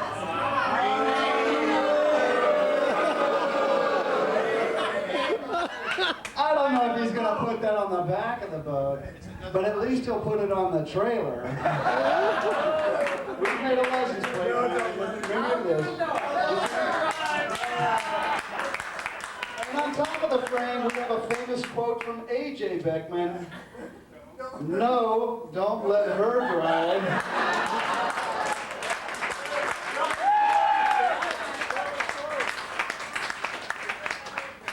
We'll let Diana tell us. Thank you. This is a little back and forth between Jerry and I. It's about the early days, and it's really tough to follow these other guys. So, and it has been shortened for the audience. You might wonder why Jerry and I are up here together. To understand, you got to go back about 11 years. Jerry and I came into client services at exactly the same time. They always smoke together. Well, we won't tell you what. Larry was in Mission Trail and I was in Golden Gate. And Scott Arnold and Jurgen Lou, where's old Jurgie? We're in Sacramento, and Dan Stillmaker was down in Fresno. Ernie Quancho was in North Bay and Mark Bull was over in East Bay. Silken. Oh, oh. Are we forgetting someone? They always forget Geo. You're right. Who was that? Silken's brother. I know who you mean, that little redhead, that you know, blonde. That little short guy? Bill Silket? Yeah, that, no, Silken, not Silken, Silken. I'm sorry. That's it. Yeah, those were the good old client service days, all right. You remember our interview with Art? Yeah, flip charts and multicolored pens, one-on-one. Those modern tools of the 80s. All those important questions like, what pieces of software do you consider yourself an expert in? Please list in different colors. Names 3 strengths and 5 weaknesses. Please list in different colors. How well do you get along with others?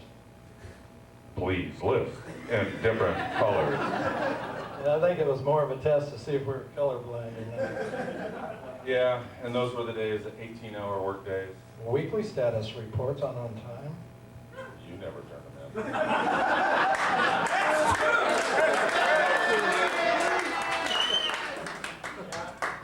I'll forward them to you. I've been waiting all these years. I saved all the other guys. Where's the photos? DOS, we got some. DOS 1.0 SuperCalc Volkswagen. Condor. Still supported. That's right. On time for email. Most of you probably don't even know what on time is. On time for email, no land. Compact portable computers for workstations. Yeah, portable. That's what we were issued. The Hayes 1200 baud modem.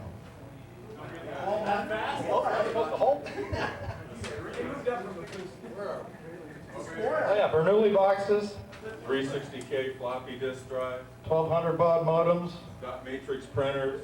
and group meetings with our guru Ron, so we could learn all that touchy-feely stuff. There are very few that know Ron. Tell them about that. Bring on talk about Ron. No! You gotta tell some stories about Ron. And speaking about those group meetings, what about those client services field trips? Oh, yeah, like what I was talking about. You mean the ones where we visit places like Healdsburg? You've never seen us say out here. Fresno, Sacramento, Diablo Canyon, all that. Yeah, those are the ones. And we really learned what people were like on those trips, didn't we? Sure did. They beat our psych sessions with Guru Ron. I guess that's where we really found out what art was really like. Yeah, you remember that time in Healdsburg? Now let's leave that one lie. What about the blackout dinner? That was in Healdsburg. Yeah, that's the one where Art got up to speak and the power went out. True story. Yeah, and Ernie ran home, got miner's lamps on couches, and put them on the waitresses, and the waitresses delivered the pizza and the Italian food. Back in the car. Oh, they were in the car. Hey. But the best was when we went over to Ernie's house to watch movies. Yeah, Ernie invited us over right across the street from the bed and breakfast inn to his house to watch movies, and he drags out a video of the birth of one of their kids. Yeah, everyone thought it was the normal style video of the normal delivery. And there was some, I can't handle that type of thing, operations, not births, operations. And there were some people really squirming around when they realized it was a cesarean. The best part was when the kid came out, I thought Art was going to lose it. It'd take him a while to get his color back. It took him a couple weeks after Healdsburg to get his color back. Yeah, Fresno was pretty good too. It wasn't that the time, like you said, we all got undressed. Everybody but me got undressed and got in the hot tub at Dan's house. Yeah, and it was a pretty tight squeeze too. Yeah, but Art was loving every minute of it, especially being next to Sonia.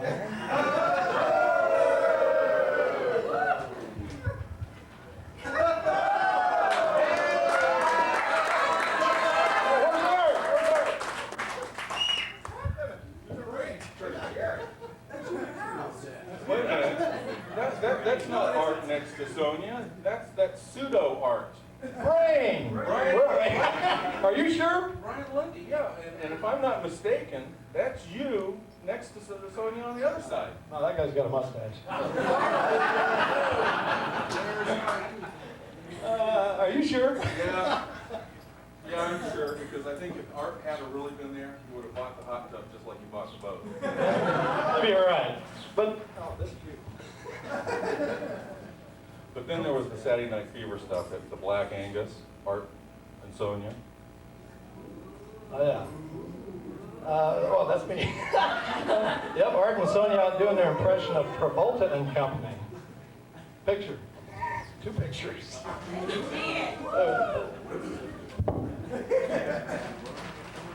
Check out this expression.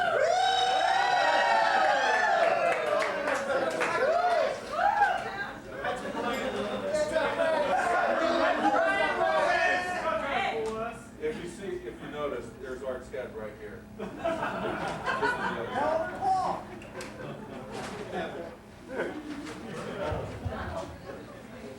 Tiger Creek has some memories too. Yeah, meeting from dawn to dusk. What a slave driver. In the flip charts that we went through, we must have killed 3 forests. Night services timer. I think Mark Bolt came up with that. Yeah. So that everybody could get their allotted report time. Cooking our own meals. And, yeah, sheep. Hey, Sheep. We're not going to get into that either. Proto and the sheep. You can draw your own conclusions. Yeah, then there was a pool. Not the kind you get in, the kind you play. Yeah, Art gave his best impression of Paul Newman. Now there's one more part to the story. But we think we'll save that one for a later time. But we're gonna run around the corner here. We'll be back in 5 seconds and give you an idea of what it's all about.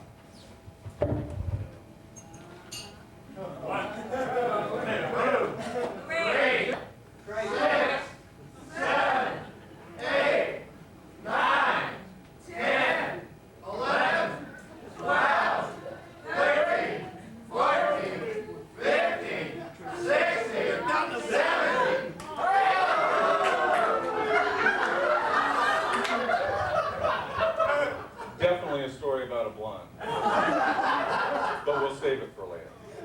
If you really want to know, see us after a few more drinks. But in all seriousness, I wanted to thank you for everything, for all the great times that we've had and everything else. And I guess the best way to put it is, in the words of Bob Hope, thanks for the memories.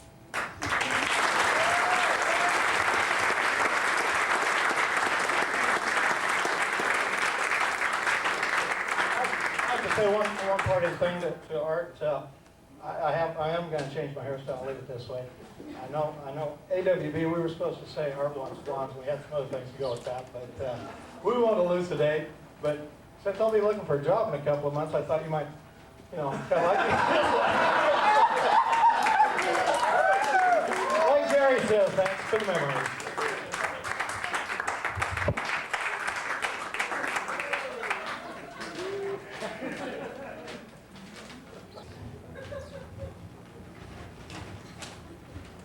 I brought my hair, but Larry's was so much prettier that I'm gonna leave mine in the back.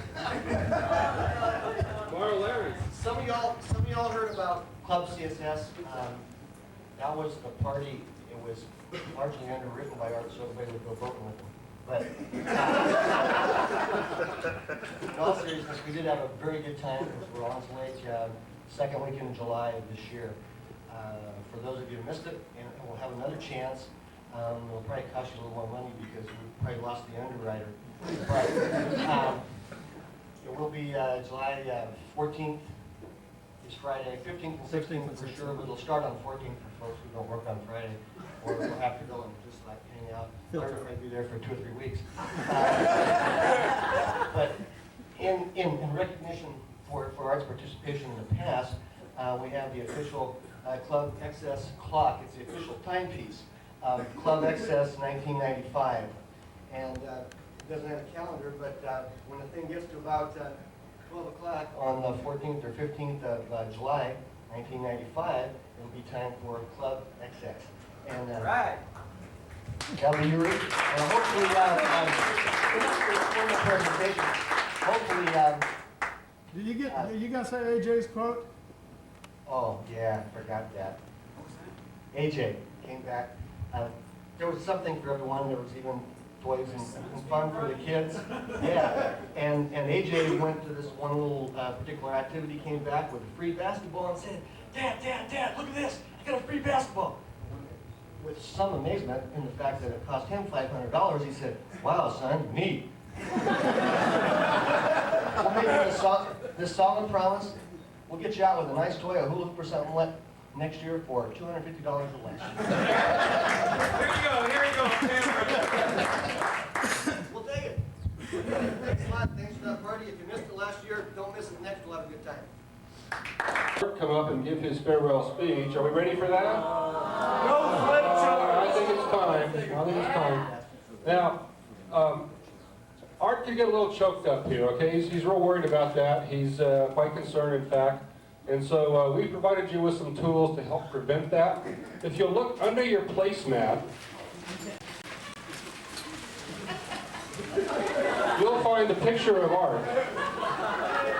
And if at any time during his presentation you detect a choking up or any kind of emotional outburst, I want everybody to hold the picture.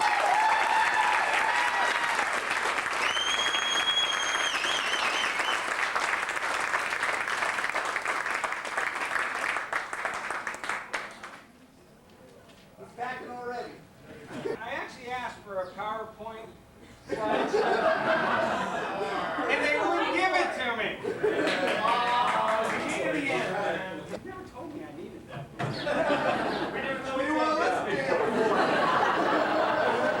So you're finally wanting to listen. That was the interesting thing. Originally on the agenda, my name wasn't on it.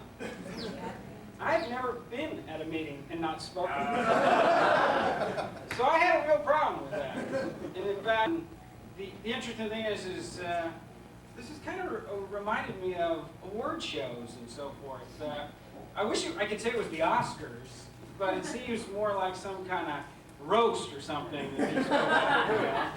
But yeah, no, something like that. But in that, I would like to thank a number of people right up front, and hopefully this isn't going to get real tough. Paul's right, that may help. But you also have to bear with me in some of these things up front if there's a few stories that go along. Because you guys have stayed here this long, I figure you'll stay a few more minutes. Oh, yeah. Oh, yeah. Herb, thank you. The first person I would like to thank. The interesting thing is all you former CSS people, all those people that at some point had a CSS label on it, raise your hand. Okay, you know that earlier this year we actually went through a quality program. It did me a lot of good, I'll tell you that. Enough of that.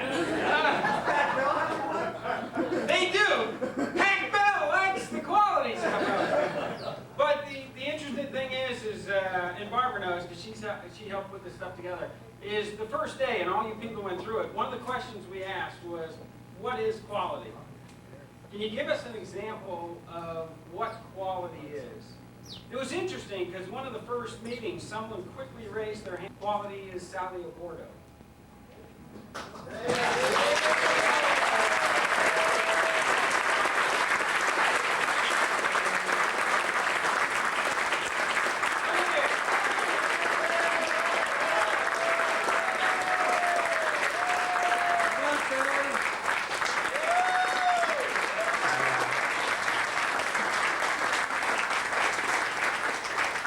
Pull up the masks. I'm looking for things right now. A few other people that I would like to thank, and another one that's been by my side for a long time and a whole heck of a lot of help is Christine Papler.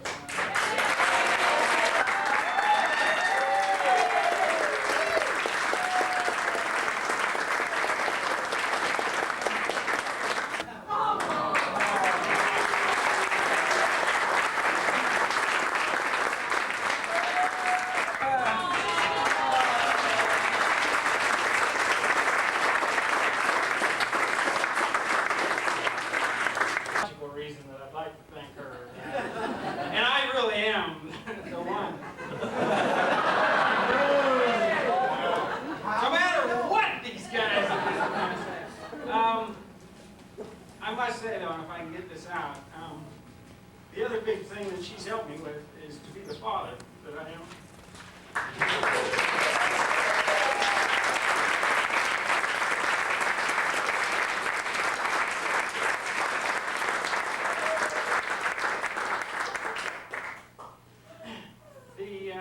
Another person I'd like to thank, you'll probably kill me, but it is Diana for all the times that she stood by me in the last few months, because it's been some trying times.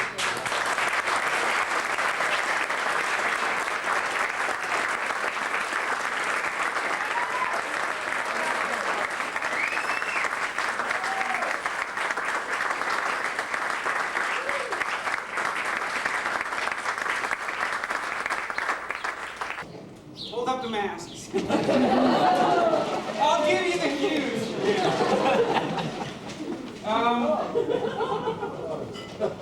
Keep them up. Keep them up.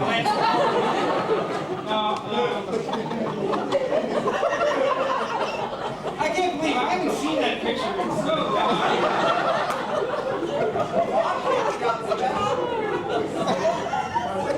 You know, but from there's a lot of people to thank. And they're actually sitting in this room, and a lot more within PGE today. Because it's really been, all of us that have been able to do what we've tried to do for so many years. And let me put that in perspective, if I can. Hold up the mask. How many people saw the 49er game the other day? How many saw the interview later with Deion Sanders? Yeah! Well, I like Deion. But it was interesting, because I don't know if you heard the interview after, and he was talking about how great of a game it was and how great he did. No. And in fact, he had a little discussion about the Georgia Dome back there. What's that? Is it the Georgia Dome? Yeah. And it's the Falcon Dome. And he talked about, he said, this is my house. This is my place. I made that. It was interesting because I listened to that, and I didn't think that quite sounded right. And I think the same thing is here. Because a lot of people in the last few weeks have written me about, what I've been able to do. And they've said, it's amazing what you have done at PG&E. And I don't think that's quite right. It really isn't my house. It isn't my place. It's our place. We have been able to do an unbelievable amount of things. And so I look at that and say, no, that's not my place. It's not my infrastructure. It's ours. In a bunch of the emails people sent me, it gave me a really good feeling to read, and I'd like to read one of them. And the person is here today. Hey, Paul, it works! It really works! I can't believe it. He said he had a way to fix this. Wow. Let me read this. The note said, congratulations on the news on your new position with Pac-Bell. Way to go. Personally, I'm really sorry to see you leave, PG&E. Your leadership on the desktop and in the network areas opened up a creative space in PG&E, which has made it fun for me to come to work every day. You cut a wide path. In the applications area, we were able to use PCs and PG&E business systems, even though we were working with people who would rather have limited development to the mainframe. It's fitting that I should be writing this spell-checked email to you over an enterprise-wide network, industrial strength, high speed, using the mailman front end to our Banyan mail service on my integrated Windows machine. I've learned a lot working on the infrastructure you work so hard to put in.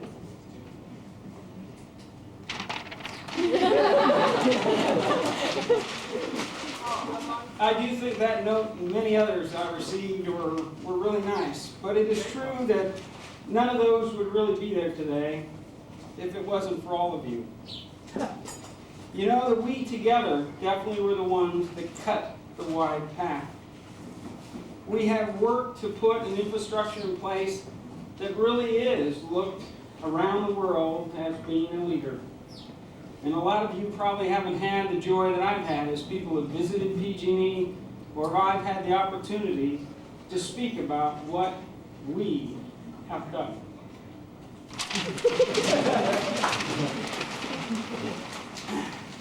There are, when I look back, the things that they, where people were looking at, we have done so much. You have heard some other people's view of that. I maybe even repeat a few. I would like to take a minute to step back and cut a look at history myself. Thank you. George is good. You wondered what I had back here. I have many things back here. But the first one is actually, I'm luckily that I've got one of those. I've got every copy of the Office Technology Newsletter. And it is interesting as you look back and be able to see some of the things we've done, and I think we had to take off. When it started, you know what it was called? Who remembers? It was Volume 1, Number 1, February 1983. Whoa! Back away. It was called Office Automation Newsletter.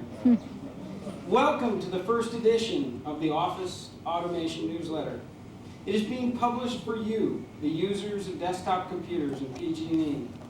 It is intended to aid in communication among all those concerned with the use of desktop or personal computers in the company. Its purpose is to enhance the usefulness of this new technology and increasing our productivity and quality of work. As I was able to page through many more of these things, it was interesting because the next several editions, remember what the subject was? Volkswagen. Job estimates with Super Cow. And you remember? I know some of us remember the famous Schooler program. And yes, Mark just in the 4th edition of the Office Automation Newsletter, and in fact, my memory is correct, it changed titles at that point and went into the Office Technology Newsletter, was the famous Cinderella story about the Persian melon. Oh, yes. There's still a lot of you in here that don't know what this is all about. and I have to say, this is a segue. I remember, and Bill reminded me of this, because we used to go around the system and talk about the strategy. And at the time, that was Dr. Tom. And we had a tape that we would show on a projector, but the projector only showed in green. So Dr. Tom used to get up on the screen and he looked like a man from Mars. But I mean, here you'd have these linemen and foremen in from the field going, "Look at that guy!" And I had to follow him after trying to say, "That's our strategy." But that was the 4th edition, and enough of that. In July 1984, I found the edition that talked about the remarkable growth of PCs in the company. You know where it made? We were at a whopping 1,250 PCs throughout the company. And it also mentioned the start of the intensive train-the-trainer program.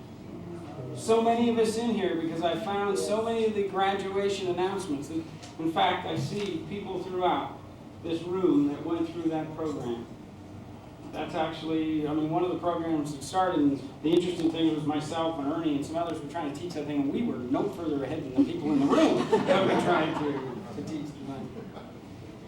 In May 1985, I do remember an article that came out, and so I got my props too for some of you guys. Yes, I remember client services also. In fact, in that edition, Bill Wallace, the VP at that time, here's the way the article read: VP of Computer Systems and Services recently announced the formation of a special project whose mission is to act as a liaison between users of computing and you and CS&S. The project is called Client Services and is administered by Art Beckman. There was a photo in there, and boy, was it a motley crew that started out. People like Mark Bowl and Bill Saquette, Willie DeVries, a name out of the past, Ernie, Dan Stillmaker, Scott Arnold, Jurgen Liu, some of that's not here now, and others soon came: Jerry, Larry, Mike, Sonia, Barbara Egan, Bev Atkins, yeah. A lot of different names, and it really was the start of a lot of the local support. Tell the story of Larry and Wallace in the meeting. I actually will tell that a little more later. I will. You gotta tell that story. I've got that in here. All right. You know, it was in September of 1985. It was there's a copy in here, a story about the first bulletin board that took place in 1985. Now, Ernie's actually shaking his head thinking he knows what it is. Do you know what the first bulletin board actually was? It was a page in this newsletter. It said, here's a bulletin board that you can post anything. But Ernie's shaking his head because he remembers the second bulletin board, and it was the machine that we had down, I think it was on the 5th floor or whatever, that you would dial into in Procom and be able to share selling computers throughout the system. And of course, we know where the bulletin board has gone today.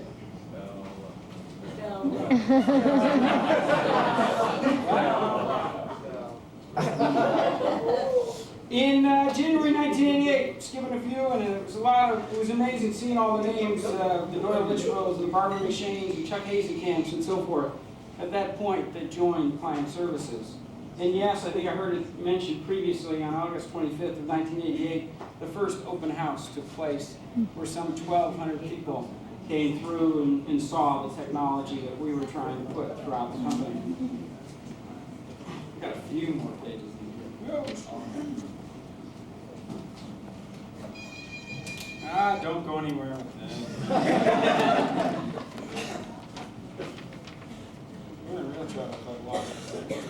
Is that it on the floor? In the 1988 edition, and I forget which month exactly, I remember seeing some articles about the creation of the ITC. Yeah. And in fact, all the ones in the regions, and the equipment that went in those. At the same time, that was the year that actually ITS was formed. I think we all remember ITS, right? Some fun back then. And also at that time, there was a lot of discussion in the newsletters about the bringing in of lands within the company. And the coming edition was interesting. In December of 1989, there were 3,856 active users on the network. In April of 1990, 6,802.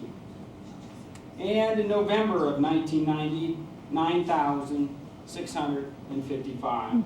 And from there, it went company-wide. And again, from everybody's effort here.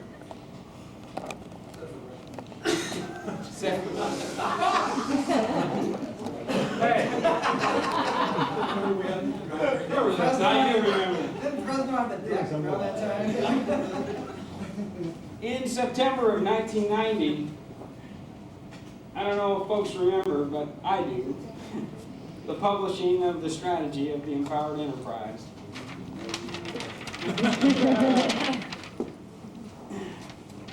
It is my belief that this document and what it talked about is one of the best strategies that has ever been put together within a company.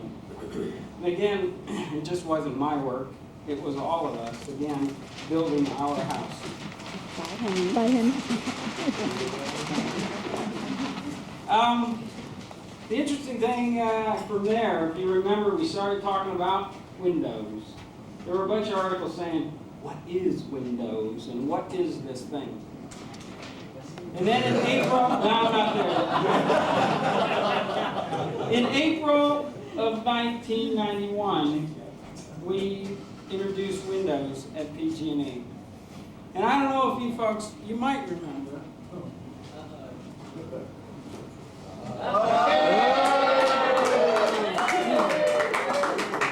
In fact, does it still fit? It probably doesn't. Let's give it a try.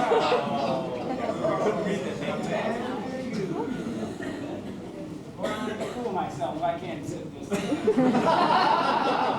We got all these extra flaps open on the side. Let me see, let's turn around here and see. Where'd you get that? I've kept this in the closet, you know? It's a little tighter. Yeah.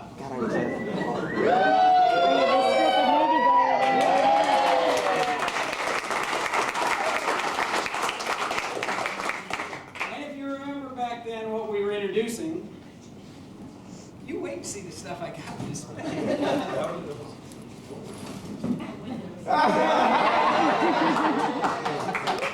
It was. Let's all together now. Jeez.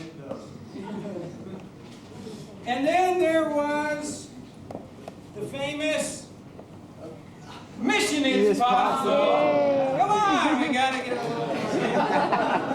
I think this crowd's gone down. And you remember during that time, before we were all in one department, all those update meetings. We used to hold those quarterly in the auditorium.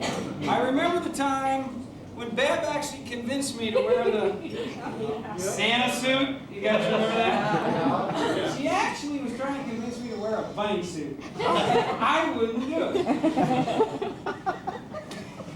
And then there was the meeting where I said, well, I was looking at the, I mean, these are out of the closet, folks. I didn't make any of these things up. You know? This is all the truth. This is all the truth. Tell the truth. There were witnesses. There were a lot of witnesses. But we are, you know, starting to get closer to the present, where I think we all remember some of the things that have taken place. That's what it's like looking back. Now, looking at the kids, it has been an unbelievable thing to me to take a look at the results that we as an organization have achieved. And I really do want to say that again. This isn't my house or my infrastructure. It is our house. It is our infrastructure. I wish you guys might stay here long enough that I could go around and probably talk about a story or two about each and every one of you. But instead of... Start with McCray. That's in the speech. He's in here. I would like to actually instead, you know, just single out a couple of individuals. But I think, in fact, when I talk about a couple of individuals, I hope you all understand that there's some things that each and every one of you, possess that I see in these folks. And again, it's what's made this thing work. And yeah, you guys have guessed it. The first one is about Mr. McCray. The interesting thing is I've told this story before, no one believes it. But I interviewed him and he fell asleep. And the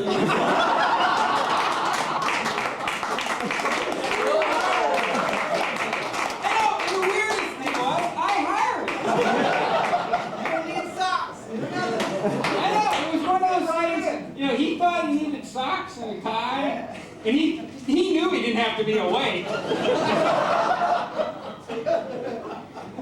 And, it might have not been an interview, but you guys, it wasn't the interview, but it was every meeting from there. This guy was asleep. We sat one day, and it was a table smaller than this here, with Bill Wallace, the vice president at the time, right at the table. And he fell asleep. It was no big deal to him. He didn't care who he was talking to. I woke him up. But it's not the sleep part of this that I think I am trying to say is in all of you. It really isn't. Maybe it's a presentation. That was no good either. But it is Larry's dedication, his understanding for people and what they need, and the hope to bring technology to help them be more productive that I've seen in Larry and I've seen in all of you.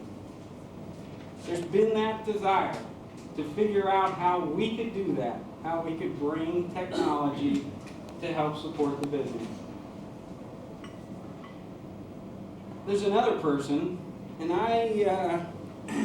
hold it up.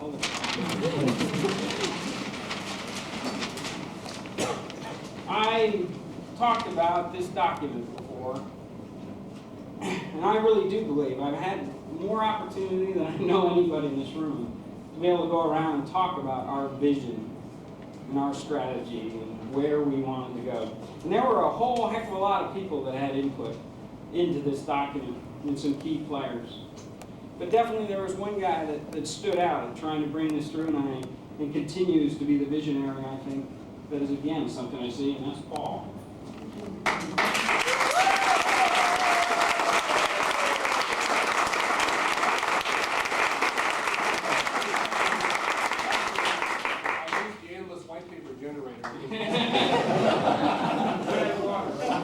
He's also like a lot of you that it's like hell to get him to write these things. I mean, we went through holy hell trying to write. If you guys remember, I mean, I'm talking about strategies going back to the Bob Wong story. Yeah, see, some of you just don't know this whole history. And then it was the online enterprise, and then this paper. And it was hell again getting to do it. But I truly believe that Paul is a visionary, that he does know how to bring technology to PG&E. And again, that's something I see in so many other people within this room, and Paul exemplifies that.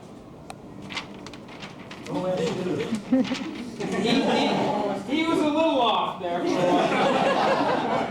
Find out if he's so far off. He is trying, if you haven't realized, one of the recommendations on operating system in here was Go OS 2. So, it's a visionary, but it goes. Nobody's perfect. Yeah, nobody's perfect. But those two examples are things I hope everybody can relate to, seeing themselves, because if you don't, they're really there. We really have built a tremendous thing here.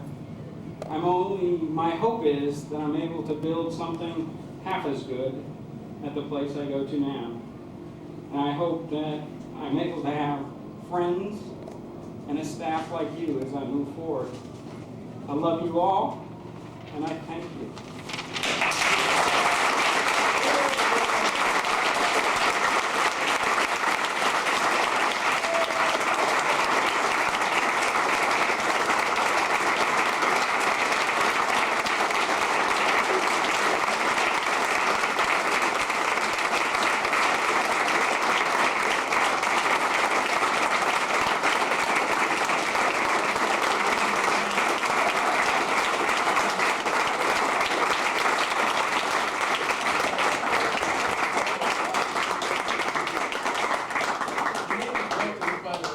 He'll be feeling better after he's bought everybody a drink here. Just two more little things. Number one, this poster was intended to be signed. If everybody would like to sign this before you leave, it's a little going away gift for Art. By the way, the distance between the seeds and your signature will be held and be strictly required. And we do have some special pens, by the way. I think it's a special kind of paper that you need to use. And the other thing is, we will have a box nearby. You can drop your resume in that box.